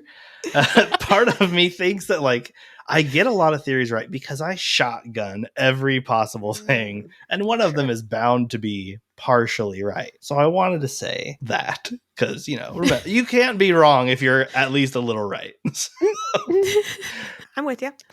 We get this whole vision, I guess, of Elena and all the things that happened whenever she did lock Erewhon away the first time and stuff. And Aelin says, I think we have been deliberately misled about what we must retrieve.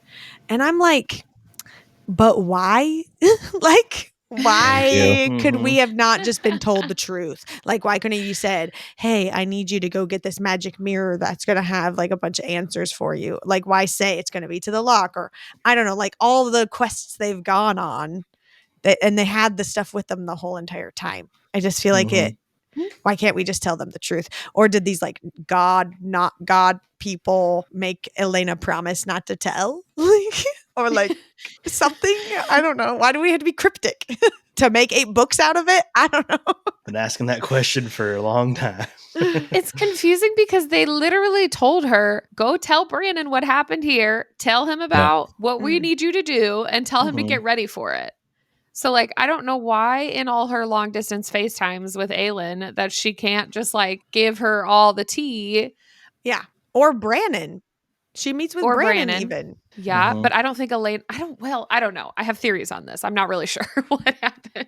I was about to say, I don't think Elena ever fully told Brannon. I know she didn't really tell Gavin what happened, but Brannon helped her forge this mirror. So I don't know. But she tells Niamia in like the other memory, this mirror is not the lock. It is a pool of memory forged by myself, my father, and Rhiannon Kraken. Forged so the heir of this burden might understand one day, know everything before deciding. But now that I'm saying that, she says the heir of this burden. And when she's talking to Niamia, she says there are two possibilities. Mm-hmm. So I don't know if she was intentionally waiting to see if she wanted to lead the heir of the burden or whatever to the mirror first, because hopefully by the time they got there, they would be ready to like take on the burden and understand it. But I don't know. I mean, she did give her the Eye of Elena like super early, maybe hoping that it would help protect her until she got to this point. I'm also wondering if she thought because she thought Aelin wasn't ready back in like Crown of Midnight or whatever. So maybe she intentionally didn't tell her at that point, hoping that she wouldn't like make some kind of rash decision or I know, I don't but know. like she seemingly knows the future because in the same conversation, she tells Niamia, you're not going to see Eelway again. I know you're going to die. Like she can somehow know some sort of that, right? The future, I guess. I don't think she knew the future, but I think she knew what she was asking of Niamia in sending her there. I don't know. I feel like she had some kind of plan. Maybe just she didn't another necessarily one of those know. vague things they say that's technically true no matter what. Like, you're never going to see Eelway again. You will either die, you'll never come home, or the home you come back to will not be one you recognize. Those are like 3 ways. Yeah. Because all it is these, like you said, vague things, unhelpful things. And the only thing I can think of is like, are they just in the same boat as like Maeve, where they're basically functionally immortal now? They're dead and can watch the world happen. And they're saying like, well, we can help these people do what they need to do, but we could make it more entertaining if we make them answer riddles 3 to do it. And I don't really care what happens because I'm dead anyway. I feel like Elena's kind of like Dumbledoring Aelin through the whole series. I'm with you. Dumbledore knew the prophecy the whole time. You know what I mean? Like he knew what was going to happen and he like still kind of had to shepherd Harry through the whole situation. Spoilers, I guess, if you haven't seen Harry Potter. Yikes. But with this too, it says that she would have to know the burden and help them understand it one day and know everything before deciding. So what are they deciding? Because like later we find out that like one of them maybe has to die ? To like send him away. So is that what they have to decide? Like I have to know everything before deciding to like kill myself for this, or is there something else we're deciding? It sounds like they have to willingly make the sacrifice. Like they have to like give that up. That's like part of it. Yeah. I don't know. Who knows? Let's just keep reading. See you guys next week. Okay. I got a lot to say about chapter 65. Let's keep going. Empire of Storms, chapter 65. I just wrote that it was kind of an odd section, but I believe both I and Lauren were also right about the gods then. Like, they aren't actually gods, just more powerful beings from other realms. And maybe some more powerful beings from this realm that can still influence the world somehow, but they're not gods. And it kind of makes me wonder, like, is every god in every country then just some being from another world? Or are there some that actually belonged here the whole time?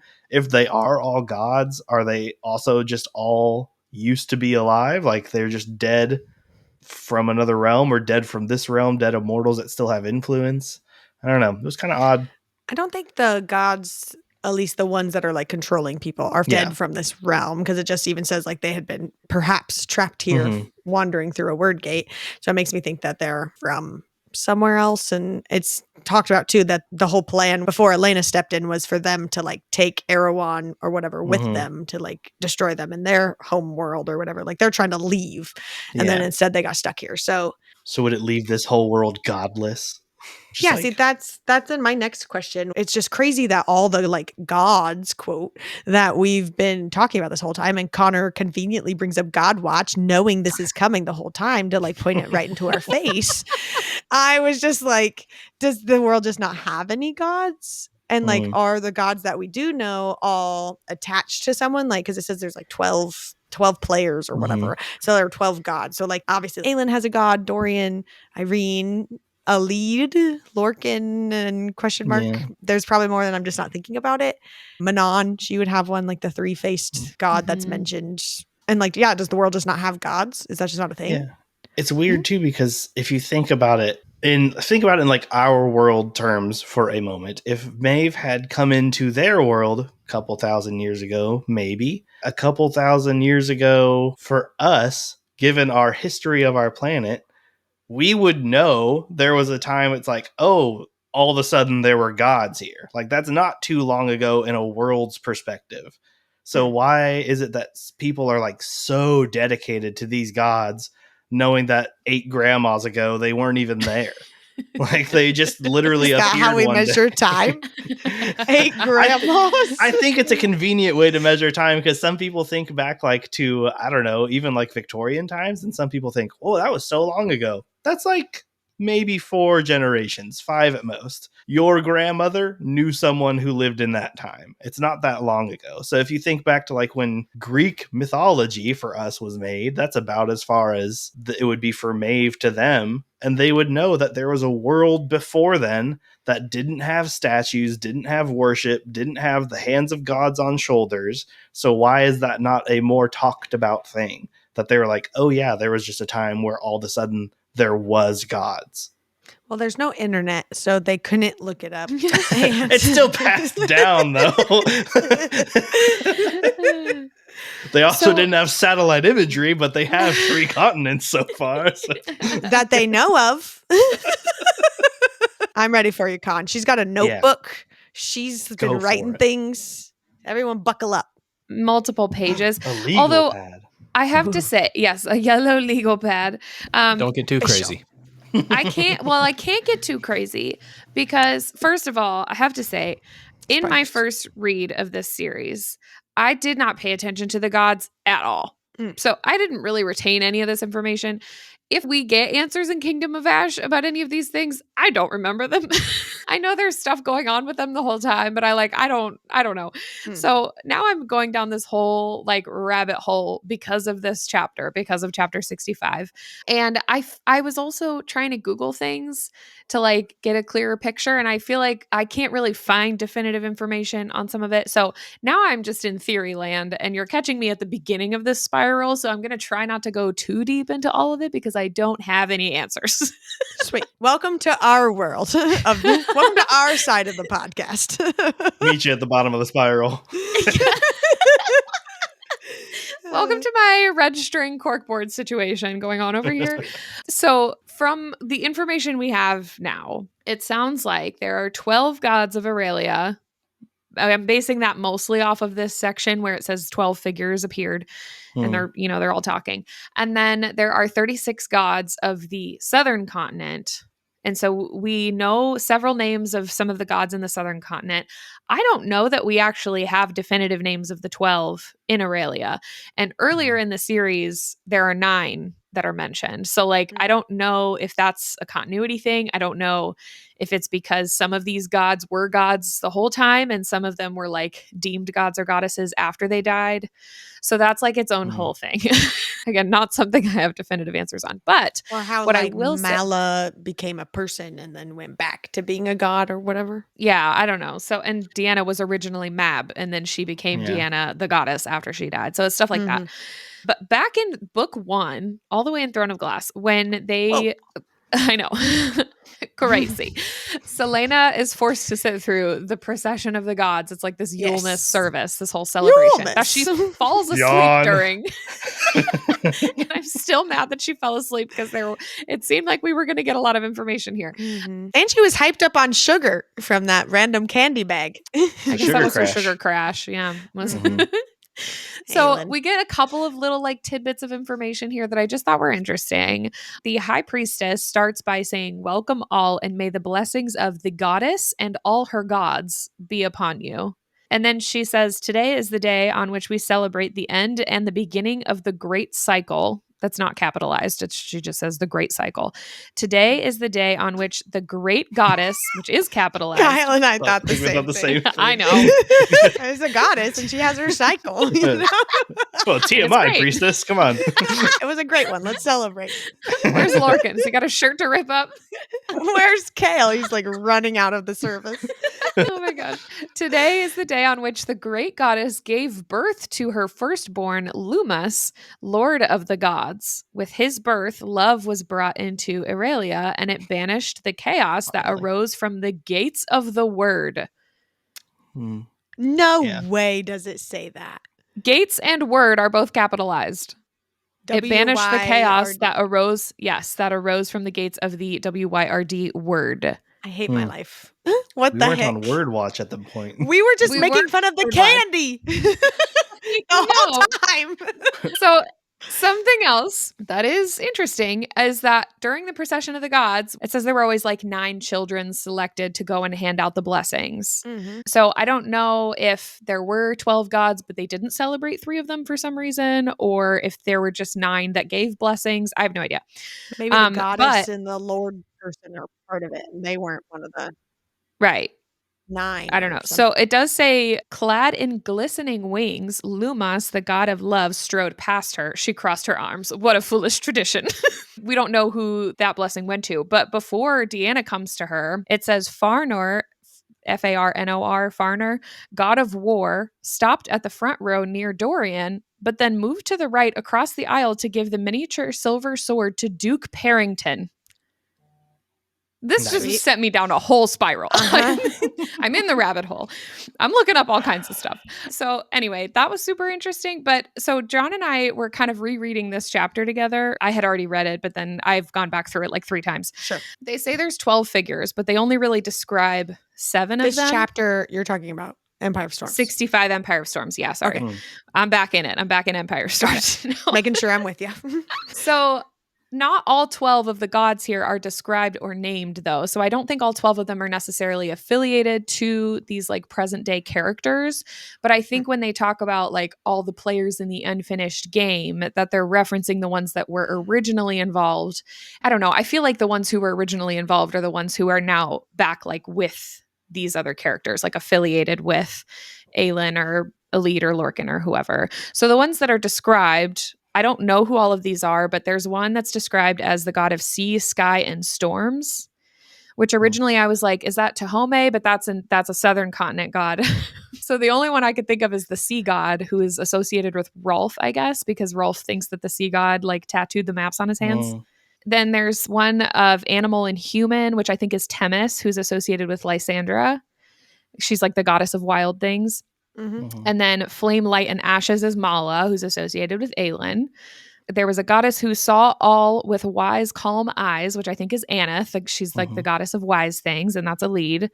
And then Darkness and Death, I'm assuming is Hellas, who's associated with Lorcan. There's one that had a voice of steel, shields, and arrows. I'm assuming maybe Deanna, but I don't know for sure because Deanna was like goddess of the hunt, and her blessing was like the golden arrow that Selena I got. don't know. Velvet wrapped steel. It could be Rowan. And he shot that really cool arrow to get that Ilkin that one time. Has Nezrin ever had a hand on her shoulder? Because she's Nezrin. Well, they hunt. call her Neith's arrow, but Neith, I think, is a Southern Continent god. Yeah. Yeah, but see, you're talking about the Southern Continent ones. I just feel like they're all the same. Well, they did Like, say and they're that the same. Southern Continent just kind of went They might crazy be. town. Yeah, he said that they were the same, that they gathered so many cultures there that they had different names for the same gods, and they had temples under different names for that reason. Yeah. So That would they be- might be. I don't know. And then the three-faced goddess, which obviously would be associated with Manon. And those are the 7 that are like actually described, which is like, a lot of the people that are here that are present. Who's his Dorian? Present. That's what I'm not sure of. I don't know if sea, sky, and storms, if that's not the sea god. I don't know. But there is also the god of truth or the sin eater, which like, I don't know. There's a lot. There's a lot happening. There are other gods that have been mentioned that aren't directly like correlated here. But then also earlier in the series in Heir of Fire, Aelin's like admiring all the statues of the gods and goddesses in the windowsill in Wendlin. And there's only 9. And then in the first book, there's only 9. So like, I don't know if that's like a continuity thing. Yeah, I'm like not Lauren sure. said, maybe there's just 3 gods that people don't care for. Maybe. That could be. That aren't really worshipped in any way. They're just sort of, they existed, but nobody likes them. So would the one of war or whatever be with Erewhon? I don't know. Like, why would he bless Erewhon? Yeah. Well, if it's a god of war and you want war, you go for the guy who makes the most of it. The guy who's going to make it happen. But it's interesting that it like paused at Dorian. But Aelin fell asleep during that whole info dump, so we missed a lot of that. Idiot. But then it's interesting that like Maeve and Mora were sisters, but Maeve became the goddess Deanna, but Mora I don't think became a god or goddess. But Mora's bloodline is who like Rowan descended from, and she had there was something about her form being like a great hawk. So, nice. But she's not actually a god or goddess, so maybe Rowan's not associated with To be fair, it was Selena who fell asleep, not Aelin. She was not in that mindset yet. She had not yet thought that her life meant anything more than I'm with being you now. assassin. She was not in the whole like, I have godlike needs and things that I gotta get done. It was just I need to eat candy and sleep. Because there are things that I'll get into a little bit later. There are things that I think Selena did that Aelin would have not done, that Aelin is benefiting from. But if she was Aelin the whole time, they wouldn't have happened, and she would not have reaped the benefits now. Selena showed kindness to people and mercy to people, and because of that, she has allies she can gather from her past. If Aelin was Aelin the way she is now, fury and storms, I don't think she would have had those connections from the past. I was really confused for half of that, but I think I'm following what you're saying. I think this is Kyle saying something kind of nice about Aelin. No, about Selena. About Selena. Selena, I guess. Yeah. Anyway, I don't know. I don't have any definitive answers on the whole gods and goddesses thing. It's just now I'm in this rabbit hole. So maybe by the time this episode comes out, I'll have more thoughts. That's for sure. Yeah, but you like have red lines behind her and pictures everywhere. Look over here. Yes, but like this, like you saying in Throne of Glass, and I was like, no way. Like that stuff is why I just love Sarah J. Maas books, because it's like literally she said the word and gate in something like that kind of stuff. I know. Yeah, it's just so good. So good. It's so good. Shout out to you, Sarah. And then my last mini rant. This isn't even really a rant. I just didn't. Lauren apparently picked up on this and none of us did. I don't know. But the whole Eye of Elena thing, like the description is like a small, like the power contained in a small witch mirror disguised as a blue gemstone. And John and I were both like, we read it like 8 times and we were so confused by it. And then I was like, oh. So for any of you who also didn't understand this, the Eye of Elena, like the gemstone in the Eye of Elena, is a witch mirror. It's just, it's a small witch mirror disguised as a gemstone. But it was forged by Mala and Rhiannon Kraken, who is a witch, and that's why she needed her to forge this witch mirror, and that's why the Eye of Elena looks like the 3-faced goddess, because she had a witch queen She like was a help witch, her bro. forge. You're gonna look at me and tell me that I'm wrong. Wicked Witch of the East, bro. Grow up. Well, and that's why it took Manon and Aelin to get into this witch mirror. Yes, Yeah. exactly. Yeah, so that's why the fire and iron had to be part of it, because that's what created it. And that's why also I think the power can only be wielded once, like the yielding. Mm-hmm. Oh, yeah, that makes sense. I just never put any of that together. And when I finally did, my jaw was on the floor. I don't know why that took me so long to figure out. But if you're like me, you're welcome. That's it. Love the deep dive. Nice. Yeah, for sure. There will probably be more. I'm here for it. Yeah. I had to comment on this when they're still talking to Elena and they say, you will show this future scion how to forge a new lock with Mala's gifts, how to then use it to wield the keys and send us home, amid a bunch of other instructions for Elena to help Aelin. And I was just thinking, man, she got a lot of instructions from them and did a really crap job of helping her. Like, just, I mean, the more that we hear them talk to Elena, the more we realize how truly awful and what a terrible job she did. Maybe it's also partially because it's like been so long. Like you're told something I guess very so. like explicit, and then like 200 years later you're like, oh crap, what was I supposed to say? Like, right. Couldn't you just look in the witch mirror? You're only left around specifically for this. Oh, yeah. There's not a bunch of other ghosts just chilling. Like, she's just weirdly around for this. Yeah. And you're going to mess it up? Well, and the thing is, like, a lot of this information happened when she was alive. I've said it before, and I'll say it again. Write it down. Like, write down what needs to happen. Leave it somewhere. Maybe that's what those scrolls were, though, that we don't get to know what they say. Yeah. Anyways, along with that, she also gets like, you will show this like group of people like how to seal the gate, lock it, holding it intact entirely by yielding every last drop of their life source. And so it was saying like it has to be one of the descendants. So assumedly Aelin or Dorian, assuming their life, literally, like they're going to die. So Aelin or Dorian have to die? I mean, Mala had to die in order to forge it. Yeah, that's a good point. Or Manon will just be like, I'll just explode my life force, and then you use that, soak it all in, Dorian, and shoot it into the door. Oh, that's sad. Yeah, it just is like, what is their life source, though? Yeah. Life force, not source. Life force. Life force, yeah. Is it their actual life? Or is it their magic? And they just like give it all away, and then they just don't have magic anymore? Or like how, I don't remember how it was worded, but like Aelin's flame flickered out, an ember started glowing, and it was sort of like signifying Celaena's end and Aelin's birth. Whenever that happened, when like she used up all her power, sort of like that, would it be like how you said, like, she drained all her magic out of her and like had I just say like literally gives it away. Yeah. Or they're immortal and then they don't get to be.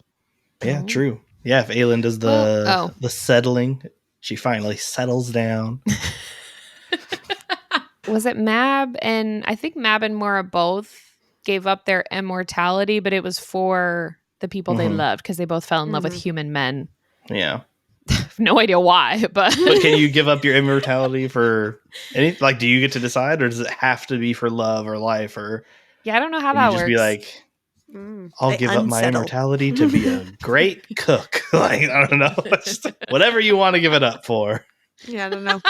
Anyways, the whole entire time that these God, not God people are talking to Elena, she's basically trying to like make eye contact with, is it Mala, and like try to like talk to her and have this whole little moment with her, because that's her mom who like died literally for this Eye of Elena that she just totally screwed up. Yep. And Mala like literally just doesn't look at her. Like it talks about how she like turns away, and then we just get this last sentence right as they leave, and it says, "But they were gone.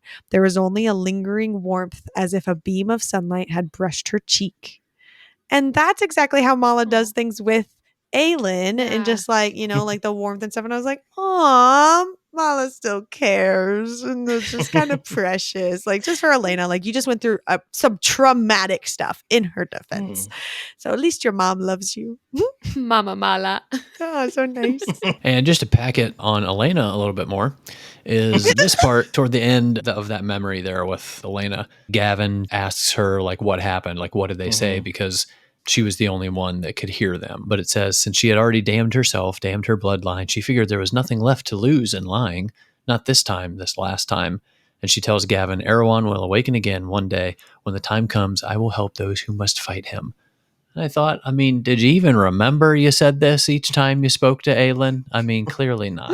You didn't. I mean, yeah, like that singular sentence, you knew that you needed to help them. Did you, though? Maybe she knew it. That doesn't mean she did it. Yeah. My gosh. Yeah. John typed my notes for me this week, and he typed my note where I just angry wrote, boo, Elena, in all caps. That's valid. I guess I just don't get the lie here. She just says, yeah, he's going to wake up again and I have to help him out. Like, that's kind of the gist of it. Like, she didn't tell That's him what I like told all Connor. the details. And it wasn't like she told him about the gods and everything, but she kind of told him the truth. Not all That's of what it. I said to Con. I was mad at this because she's just like being such a coward about it. Like, technically that's true, I guess, but like they just ripped her a new one basically because they told her this was her fault and she wasted it because she was being an idiot and didn't know what she was doing. But they told her literally, like, go tell Brandon what occurred here. Go tell Brandon the price that his bloodline is gonna have to pay because of your F up. and then tell him to get ready. Like, you have stuff to do. This is a huge mistake. Somebody else is literally gonna have to sacrifice their life to cover your butt. Like, you're putting this whole war on an entirely different generation of people just so that you can get out of it. And then Gavin's like, what did they say? And she's like, it'll get fixed later. Don't worry about it. That's I mean, true. going back to what John said, maybe the lie was, I will help those who must fight against you. True. Yeah, there you go. Yeah. Oh my gosh. He knew she would never actually help. Well, and you just said like they told her to tell Brandon to prepare for it. So maybe that's to write it down and let them know it's going to happen. And so maybe that's where that disconnect was that Kyle's been waiting for. Yeah. Is that Elena just didn't do it. Anyways, she does tell this lie, and Gavin has the sword of truth and can like tell that she's lying. And I know we've talked about the sword before, but it's just to bring it up that it is pretty freaking cool. And I hope that they find this sword. Like, we don't know where it's at currently, right? And I was just talking about Goldrin and like how it could maybe be a part of things that are neat. And so maybe this sword could be part of it too. And then everybody, because we only have the 2 swords right now. And so we need more of those so that everyone can have one. Do we know where the sword of truth is? This is Damaris. Yeah. Oh, I didn't realize that was the same thing. Does Damaris tell them the truth? Remember, I went on a whole rant about like the Sword of Truth book the series. Sword of Truth, Yeah, but I yeah. guess I forgot it was this sword. But like, do they use Damaris like that to tell the truth? I feel like they don't know. Like, I don't know that. I don't think so. Because like I think Dorian has it right now, right? Dorian has it right now. He hasn't. I don't think he's really used. Yeah, he hasn't it. really Is that- used it much. Is that whenever the Bloodhound lady was like, like all your witch friends are dead, and he was like, I could taste that it was a lie. Yeah. Remember, he tells that to Manon. Oh, Is that the sword, and he just doesn't realize it? maybe? I wonder if he was wearing it in that interaction. I mean, it would make sense if they're out and about and, oh, Connor. I'm looking. Google it. But maybe that was like how he knew that. Because I did wonder that. I like highlighted it and stuff whenever they were, hanging out in the cabin. And he just like casually throws that in there. I was like, okay, kind of weird, but I guess I'm glad to know that maybe the witches are okay. Yeah. I wonder how a lie tastes. I don't know. We can make a candle out of it if we know the scent or the flavor. Bloodhound's lies. It smells kind of nice. You can just keep going. It might take me a minute to find it. Okay. I was just waiting for you. Unless it's my note. Is it my note? No, we'll no, circle okay. back. My note is just Niamia. I was so excited when she showed up because I really liked her, the character, and then she was just sadly gone. But she's here. Yay. Yeah. And so this was kind of another like confusing little wording kind of thing. She's in the stone marshes. Nehemiah's in the stone marshes. And it says, when she stood before the stone altar and the chest that was the light twin to the dark one beneath Morath. This is another thing me and Connor talked about yesterday because I assumed that this is referencing Erewhon's sarcophagus.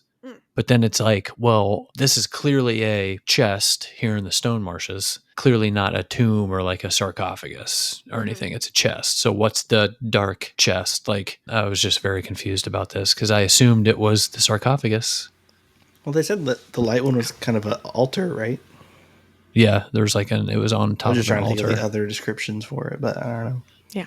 I highlighted this and I just took it as like, oh, good to know. There's another chest in Morath that I'm sure we'll see one day. But then you leave this note. And so now I'm like, is there another chest? And I just don't know. Like, are you guys saying there isn't a chest in I Morath? don't think so. Because I don't like... Or that we just don't see it? Because Connor, you said you literally don't remember anything about this in like Kingdom of Ash or there being a chest. I don't either. That doesn't mean it doesn't Sure. happen. I feel like Kingdom of Ash is such a blur.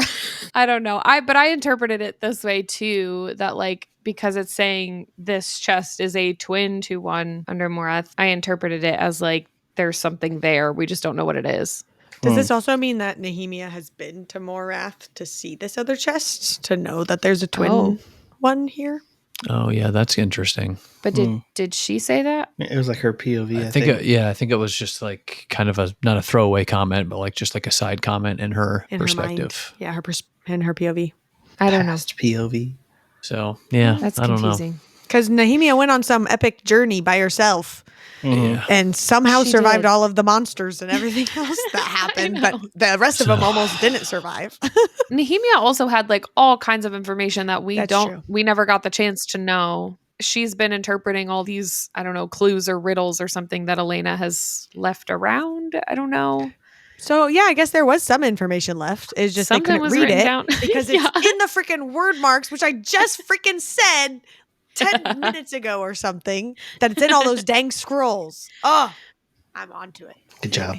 Thank you. Nehemia gets there and she's like surprised that she's not supposed to be the one to like open it because she learned how to like save us and to pay the price. And Elena just tells like, no, not you, not in this way, which I just thought was really interesting that I guess Nehemia just assumed it was about her. Like, what did she read that she thought it's me? Or like, I'm the only one who can read this, I guess. So it has to be me. Like, it's interesting that somehow through all of her studies and whatever, like you said, riddles that she was solving, that she assumed that she was the person. Maybe because she's also a princess and maybe there were other maybe. parallels between them. I don't know. Yeah, I don't either. But it's just crazy that Nehemia was involved, even from the beginning. I guess, yeah, she was able to like solve the riddles and figure it out or whatever we're going to call it. But for Elena to just be like, you will not see Eelway again. And she's just like, She's like, all right. but I'm still going to help, like, for Aurelia and all my people. And I'm like, girl, you deserve so much better than whatever crap just happened in your life to get to where you freaking are. Elena. I mean, maybe if like the word mark studies that she did left behind by those who were just as clear with others was just like pretty vague stuff written by Elena and all the other ones. And like, they weren't specific at all. They just in general need someone to save the world. She's like, well, could be me. I know magic. Why not? Why not me? Yeah. I don't know, but it is again one of those things just with like reading SJM and you get to the nearish end. I know we still have a whole nother book, but just like seeing this stuff, like even all this Nehemia stuff was planned out from the beginning and all the stuff she was doing. And we knew she was up to something that we just didn't quite know. And somehow that she knew Elena and we just didn't know how. And it's just, I don't know. It's fun, like getting to see all the information. I'd be interested to know, like, I guess the writing process, because there are authors who plan out everything before they start on it. Mhm. But there are others who just start writing and then eventually are like, okay, yeah, I can pull this forward and make this, and I can pull this forward and make this. I'd be interested to know like where on that scale we're at with Sarah herself. Like, I get that to the outside person, it might seem that everything was always planned, but it could go either way. Sounds like we need to try to get tickets to some Q&A with Sarah J. Maas so that we can ask her all our questions. I will say, after finishing all of her currently published books, I feel like the majority of it is planned like from the beginning. Yeah. I'd be interested to see her strings and corkboard in her house and how it all gets put together. Yeah. I feel like the things that she leaves out of the books would be more telling. If a lot of things are left out, I would say, oh, there was more planning ahead and you decided to cut out what was not really needed. But if there's not a lot of things that were cut out, I would say, oh, okay, so you did sort of piece it together as you went, which I'm not denigrating either process. I think they're both good and they make good stories to do it either way. I just am curious about which one she uses. Anywho, on to Tower of Dawn, chapter 54. I gave Chaol a pass on not knowing a lot of things due to basically being a captain of the show guard in Rifthold, like not having killed, not being traumatized by torture and death, etc. But not knowing to ice muscles rather than warm them. The dude works out regularly. How is this not common knowledge? Has he never strained a muscle in his life? Like, I'm like, that was one thing. I was like, this guy does. He's made of muscle in all his descriptions. He's never had to ice something. It's a good point. And he's at like the end of his healing process too. So it's like he's probably been doing, I don't know. Interesting. I will say, though, heat shouldn't have that severe of an effect in this case. So that was very interesting to Pretty me. hot bath you're taking, Chaol. Yeah, I was like, wait a minute. Like, he shouldn't be able to just, like, not move. Like, that's way too extreme of an example. That's a good point. Anyway. It's like coming out with second-degree burns. I don't get what happened. I don't know what happened. Of course, I had to comment here where it says, speaking of Irene, she tied her hair back in her usual half-up fashion and approached an unfaltering feet. And I wrote, oh, God, work on me next. That's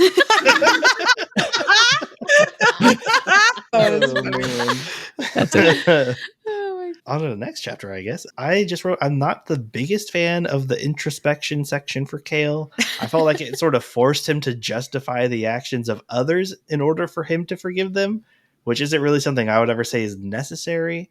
And he's also comparing his own journey with others, which is also not usually great. I'm glad it worked out for him and comes out basically being like, oh, I have one promise I can still keep.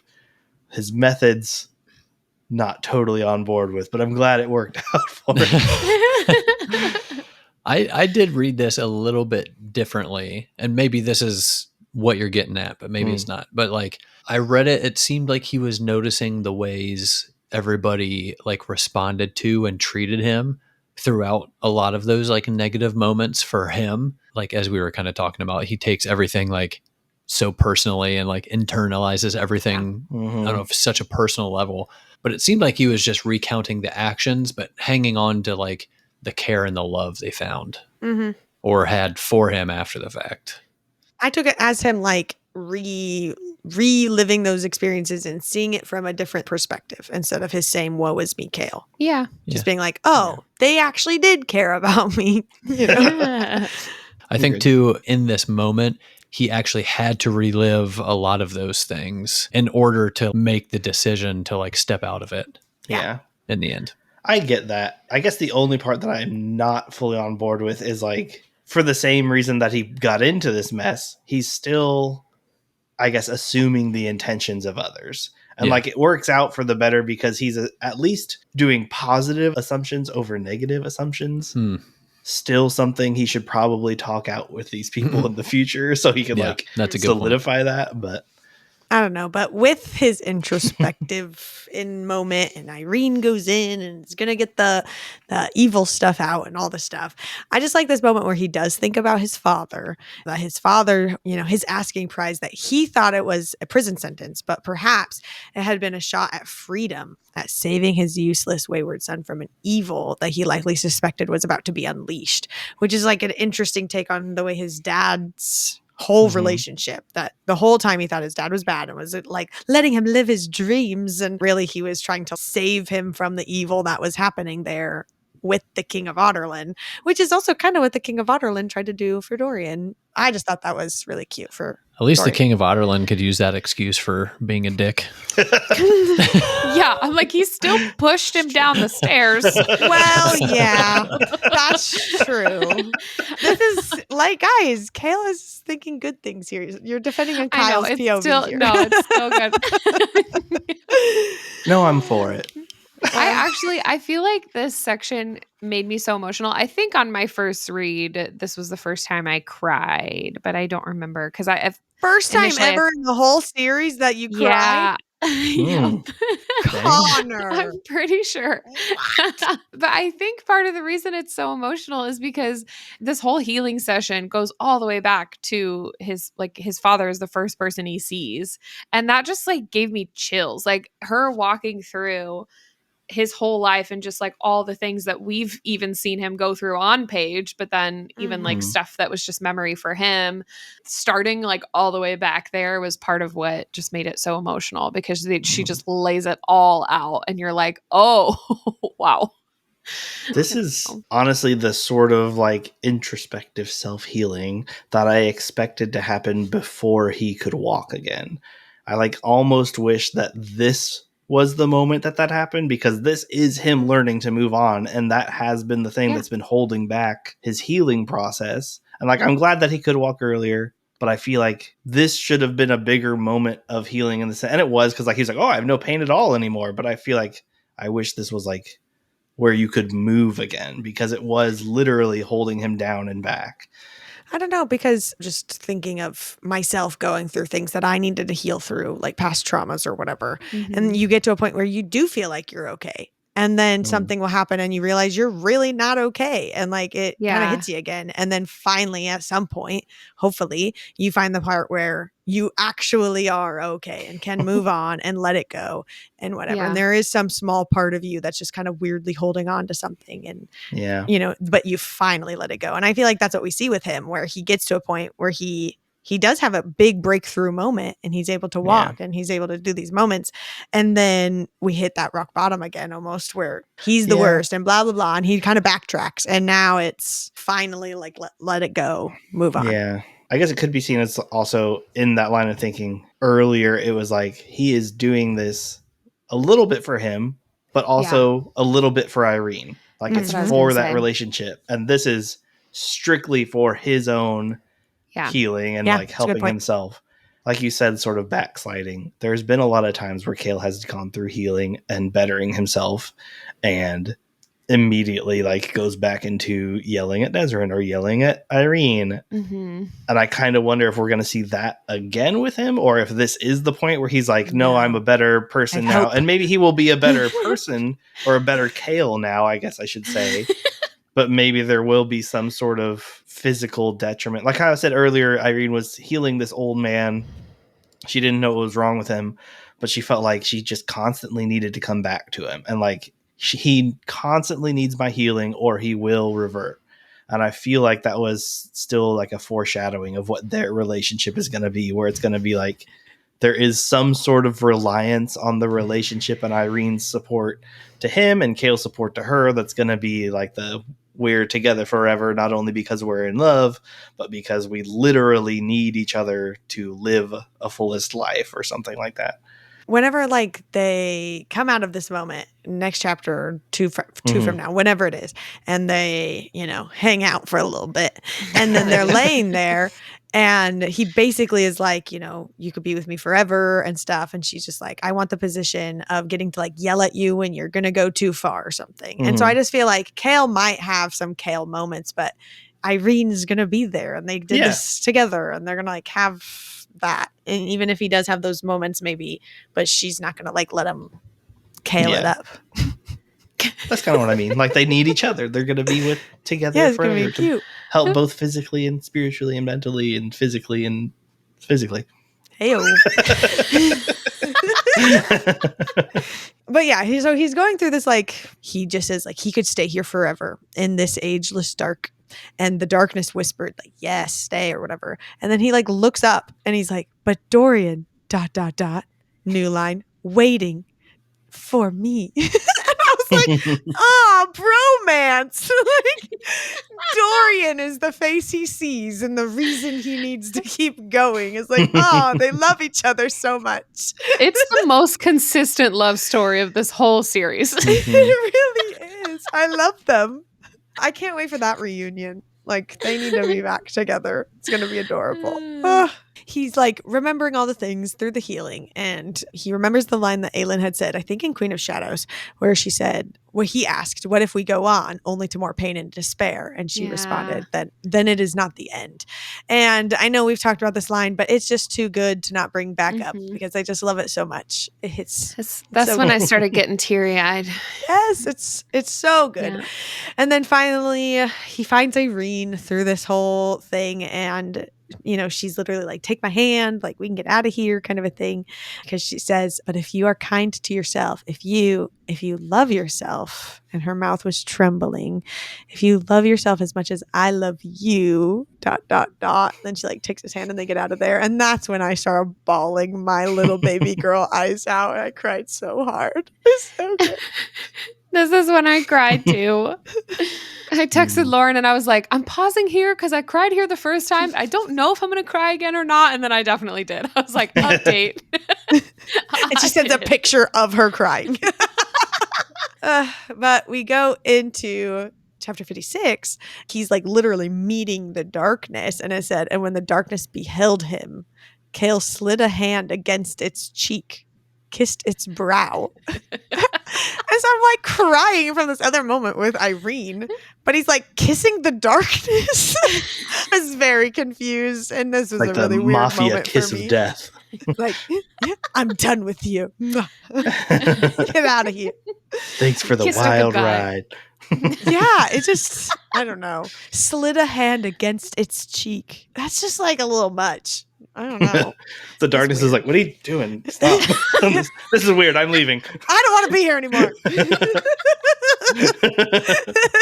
And then, of course, as he like comes to, he's thrown up everywhere. She's like, hey, you should probably go take a bath. So he goes to the bath and takes one, and then she joins him. Yeah, she does. Slowly, Irene undid the laces down the front of that pale purple gown, let it ripple to the floor, along with her undergarments. His mouth turned dry as she kept her eyes upon him, hips swishing with every step she took to the pool. In our notes, I have like 20 drool faces. Oh, is this what you meant earlier with his mouth turned dry? There you go. Yeah. Right. Yeah. Oh, I'm with you now. Yeah, You my drooled mouth is too still much. dry. Take a Oh sip. my gosh. I mean, he's literally in a bath. He could just, Yeah. there's like water Ew. everywhere, but sure. Okay. I'm sorry. We tell our kids that's butt water. Yeah, butt water. Ew, butt water. Your butt's in it. Your butt is in it. Just shortly after, Irene couldn't bring herself to be mortified at what the servant had likely heard. They certainly hadn't been quiet in the water, and certainly weren't quiet during the hours following. Ayo. And when I thought about this, I was like, no more concern about Nesrin suddenly coming back, I see. He really has changed. Oh, no. He was always so worried about her just like Showing barging up. in Yep. and showing up, and they're like doing it in the bathtub. Mhm. Our boys moving on. Oh At least they don't have to change the sheets this time. It's true, they don't. So awkward. That we know of. That's true. You never know with Kaja sneaking around. Well, she literally was changing the sheets during this Yeah. moment. While they were in the Grew bath. up, and she's literally changing the sheets. And they're like in the bath. Hilarious. Oh my gosh. Oh, man. Well, so like after all of that, they had come out of the darkness, and then hanged out for a bit in the dark. Yeah, then they had some quality time in the darkness. Yeah. Then finally, like, you said something to me in there. She's like, I don't know what you're talking about. Like, she's like not really paying attention. And he's like, you said that you love me. And it says, well, that woke her up. And then this is the part I was mentioning earlier where they're talking about staying together forever or whatever. And just said like, but if you'll have me, there'll be a place for you on my ship at my side. And she said she wants the position or like whichever one gives me the right to yell at you if you push yourself too hard.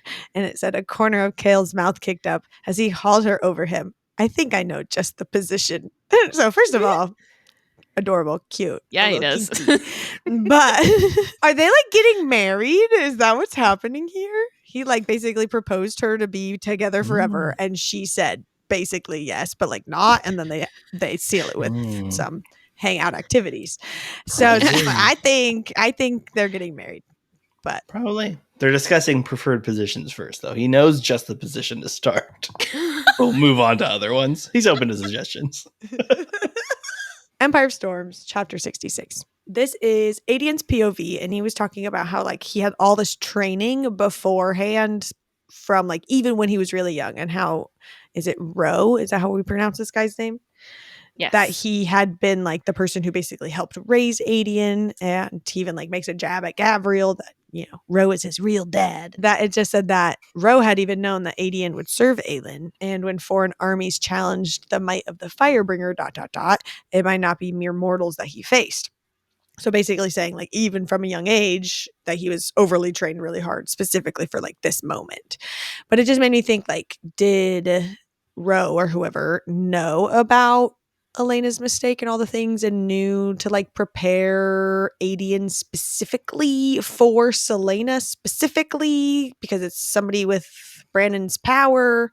Was it just because he was going to be like blood sworn to the queen one day? I feel like it was more just because of their position, like in their households growing up and stuff. Like that was always supposed to be Adian's fate or whatever. The best training. So it didn't necessarily mean like train for Volk, just like train for Faye anything. or whatever. Yeah, I don't know. I mean, Elena didn't really tell anybody anything, so I don't know if he knew. It sounded like kings and queens had the info, right? Because they all wore the eye of or the amulet of Vorinth or whatever. Amulet, You know, like that there was stuff passed down from them that they would know certain stuff, but maybe I'm just assuming that. I don't know. I had a note just saying that Lysandra's being able to modify animals was an interesting turn from like, oh, I can only become what I've seen and studied, or whatever she said, not exact wording, but like it just opens up the possibilities by like a million. And I wonder what other custom chimeras we'll see from her. Because like she could just take animal parts from anything and make her own beasts. I feel like that's an interesting thing to remember if we see any monstrosities showing up soon.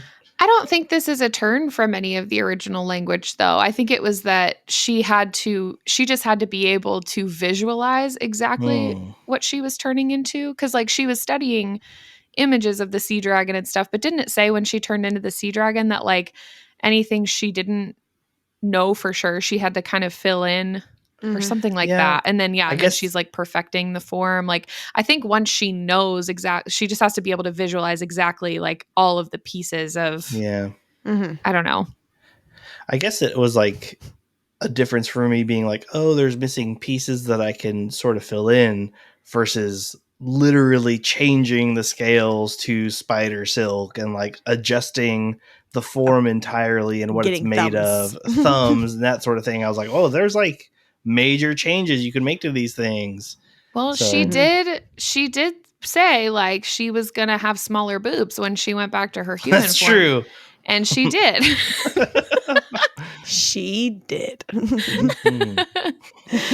I just like that it was like referenced as her own little project. Like she's just over there working on her own little project while we're doing all this other stuff. I just thought that was in a really cute way. But we do get the words of like Lysandra was like weirdly hanging around Abraxos and, you know, like just like the random little things about what she's doing. And I had said too that obviously she's going through something with her own fears and struggles of like everything that happened since she fought the sea wyvern. But I said, like, we hadn't seen her having this, like, she is physically unable to do certain things except for whenever she was prepping for the sea wyvern or to become the sea dragon. And so maybe that was some of it too, like that her little side project, and it was just taking some of the energy away from her doing stuff. It's also just interesting that she could replicate the spider silk, first of all. It makes me wonder, if she were to turn into one of the spiders, could she make spider silk? Could people then take that spider silk and use it? Ooh. Poor dumbass Falcon over here. Trading 20 years of his life for something he could have made himself. The animal byproducts, do they survive after she shifts? Or is like, if someone leaves with her spider silk, it eventually like just evaporates into the wind or something? That's a good point. Can she turn into, like, spider silk is not even a like flesh and blood thing. Could she turn into wood or rock or other things that are not technically, living things? That's also a great point. Raising a lot of questions here, Sarah. Speaking of spider silk, the part where it's describing it as she's like going through the water and stuff, it says they bounced off scales of spider silk. Hours spent studying the material grafted onto Abraxos's wings had taught her about it, how to change her own skin into the impenetrable fiber. And I just said, I love you. That's fair. Got a little image of Patrick down there going, I love you. I love you. That's from She's just SpongeBob, great. John. She's so talented. I know who Patrick is. She is so talented. She's so smart. It was so cool. And then it was literally the last line of her POV before it switched. And it was just, Lysandra is going to make that bitch regret it. And I was like, yes, you are, girl. Do the things and be awesome. And freaking love you. Oh, so cool. It's just one of those things for me with Lysandra, that whenever you guys, like, Lysandra turned into the snow leopard or whatever the first time, and you guys were like, and this is why I love her for forever and ever and ever, and it will never change my feelings, kind of a thing. And I was just like, I mean, that was really cool, but like, I like other characters, I think, more and stuff. Like at the time, but now it's like, nah, freaking Lysandra's so cool. So anyways, big fan of Lysandra now. I'm here with you guys. But we switched POVs and we're back up top on the boat. And I think it's Dorian's POV, and it just said it was fire and ice that Ward and Dorian now begging for release. And I was like, can we please see Dorian wield fire too? And he's just like a dual wielder and he can do both, and it would be so cool. And one of my favorite anime characters can do that, and it's freaking epic. I would love to see Dorian too. My husbando. I love it. It'd be cool to see him do, like a mix of any powers. Could he also shapeshift into a dragon that is on fire or something? Like, that'd be pretty freaking sick. Yeah, I would love to see. I just want to see more of his stuff, like his magic. We just get his magic. You want to see more of his stuff. I'm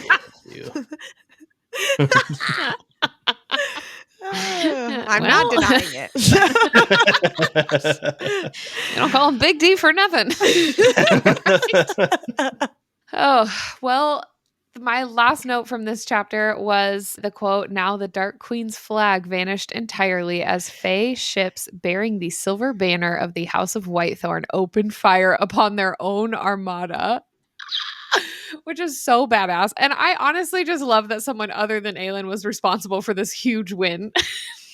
Kyle's thumbs up. Yep. But that takes us into chapter 67 of Empire of Storms. I think Lorcan's POV, and it said, Gavriel's son was bellowing Whitethorn's name, a goddamn victory cry, over and over, the men taking up the call. Then Fenris's voice lifted, and Gavriel's, and that red-haired queen, the Haviliard. Thank you. The Haviliard. I can't say it right now. Why can't I say Have that? a little yard. The Haviliard king. Their armada soared for Maeve's, sun and sea and sails all around, blades glinting in the morning brightness. Even the rise and fall of the oars seemed to echo the chant. On into battle, on into bloodshed. They called the prince's name. And I was like, that is epic. That is so cool. And it is just like, I don't know, them all coming together because they all just felt like there was absolutely no way for this to happen. And it's just so cool. I freaking loved it. I didn't think of it till now, but do you think the rise and fall of the oars echoing the chant was just because that's what they were doing, was rowing, and they were just saying what they were doing? Just rowing. You gotta keep I'm pretty sure they were yelling Whitethorn because it was like all of the Whitethorn family. Yeah. Not just rowing, but I'm here for it. It says they called the prince's name, so. Oh my gosh. It's true. Kyle. Oh, that was a good one. But this is right at like epic. It's all happening. And then Fenris and Gabriel get called back to Maeve. And Gabriel is able to like have one last stand of defiance or whatever it said and just be able to like point wherever Maeve was. And it showed that it was on the beach or like on the land, precisely where Lorcan had left a lead. And I was like, oh my God, like that. Yep. Classic. Of course. Love this for them. Please don't kill a lead. I will never survive. I just would quit. She's not my favorite character, but there's just something about her that like if something happened to her, I would just not. I just couldn't. We'd have to cancel the podcast. Yep, I'm done. It's almost the same as like early Chaol, where she sort of feels like the most relatable, normal person, and I don't want either of them to be hurt. Maybe. They don't have the defenses to deal with this sort of thing. Yeah. Yeah, I'm with you on that one. For sure. Yeah. But that's it for Empire of Storms. And Woo! now we're on the last Tower of Dawn in chapter 57.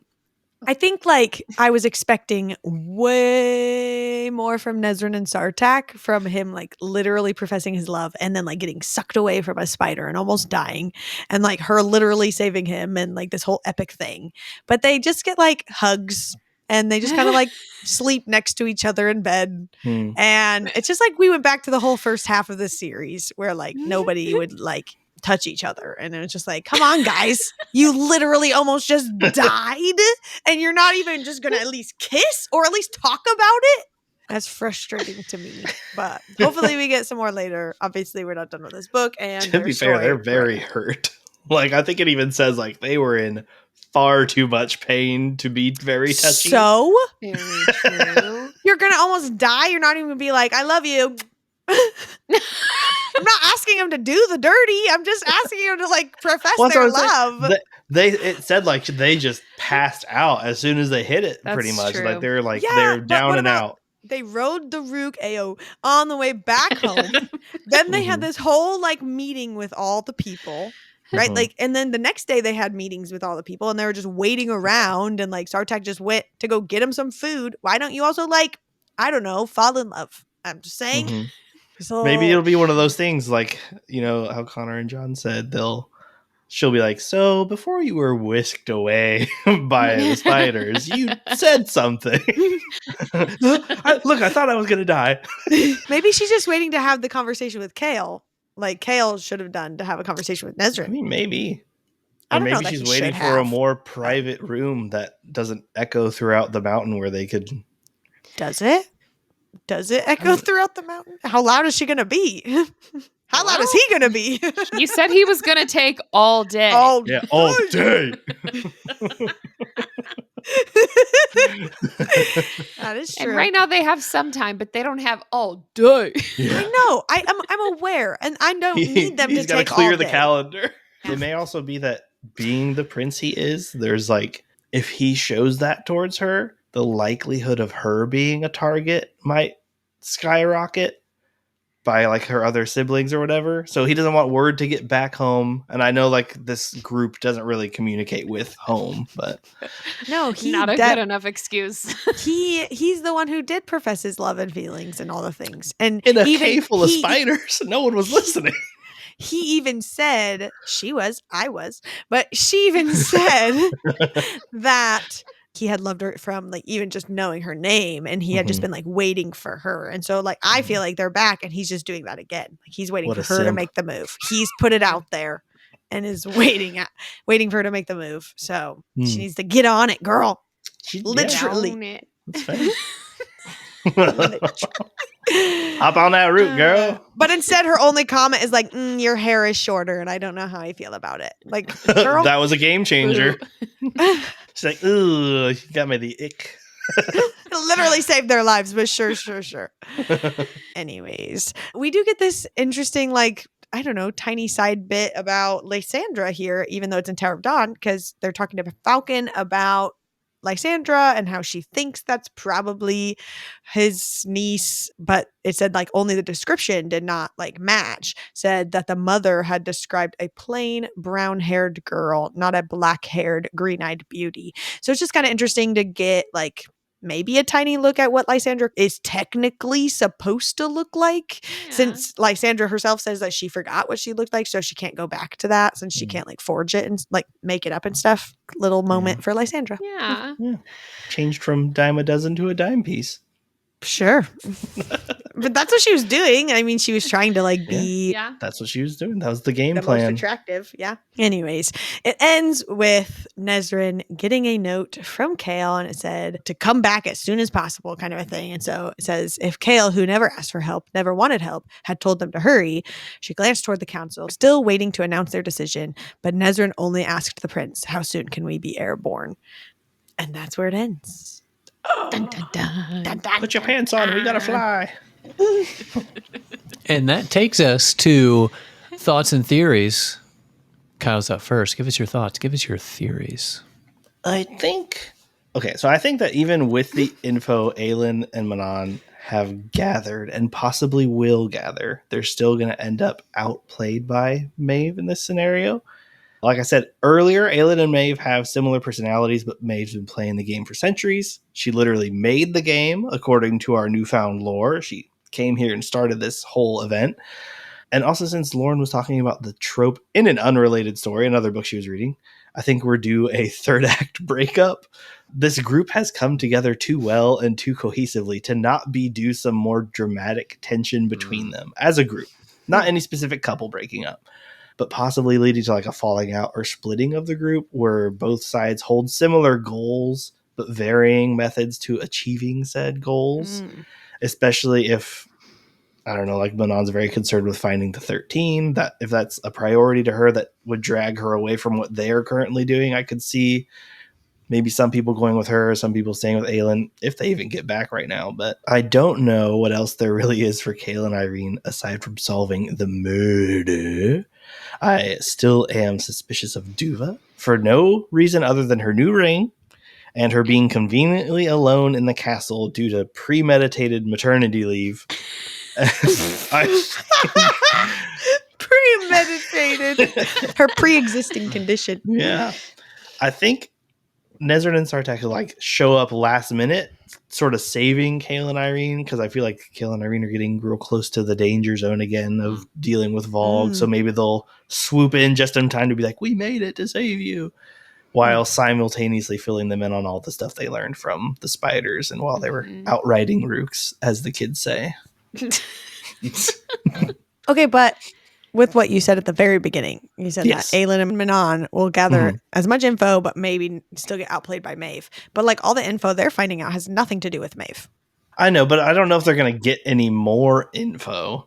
They're going to, like, they don't know what all's going outside right now. And I feel like they're going to come back and, despite whatever, you know, Rowan and his family is doing, come to a losing fight, because Maeve, I think, has obviously planned something, and she's been planning for much longer. So whatever she did to bring her armada here and possibly appear on the beach as well, because now that I'm saying this, we have no proof that she's even with the armada. We've not seen her.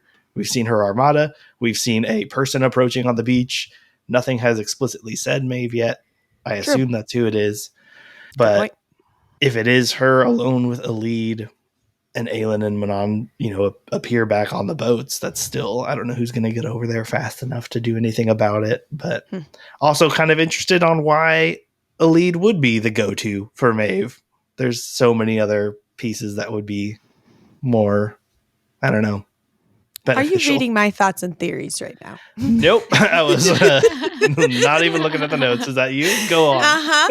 Because part of me feels like a lead is doing, or like something's going to happen there. Like Maeve, either a lead is going to do something epic and help stop Maeve. Like she's going to do some sort of persuasion, something, because the lead is going to have some cool I don't know what. Yeah.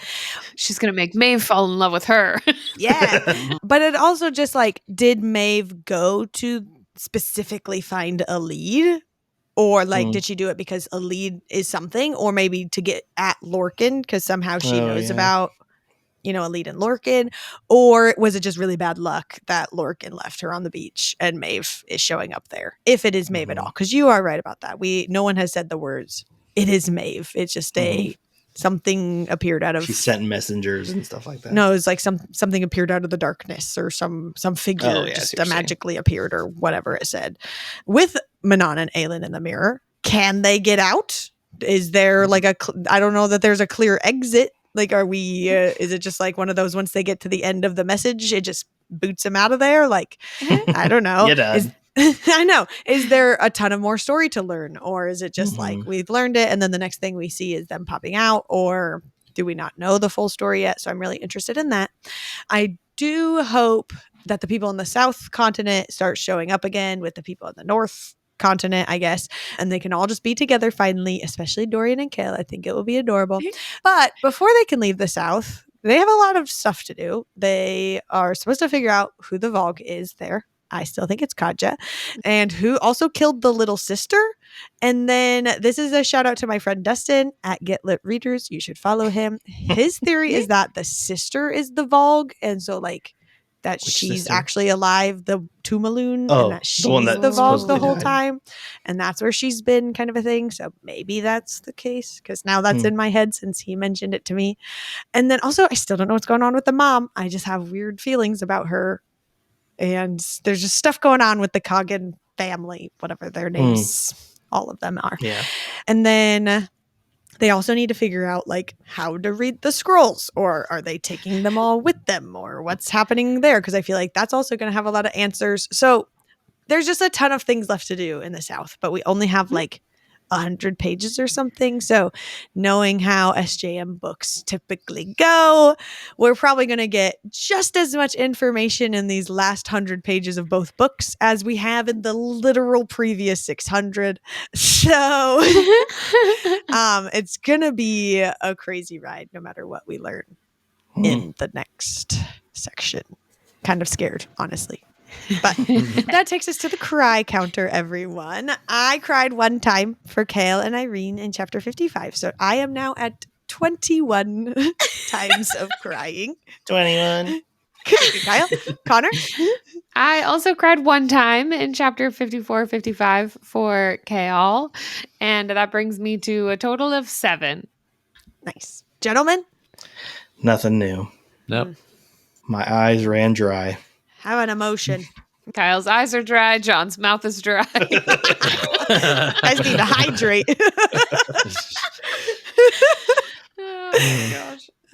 Well, little buddies, that's a wrap on episode 23. Join us next week on our last tandem read episode. We will be finishing both books over the course of this week. Check out our pinned schedule on Instagram if you'd like to follow along.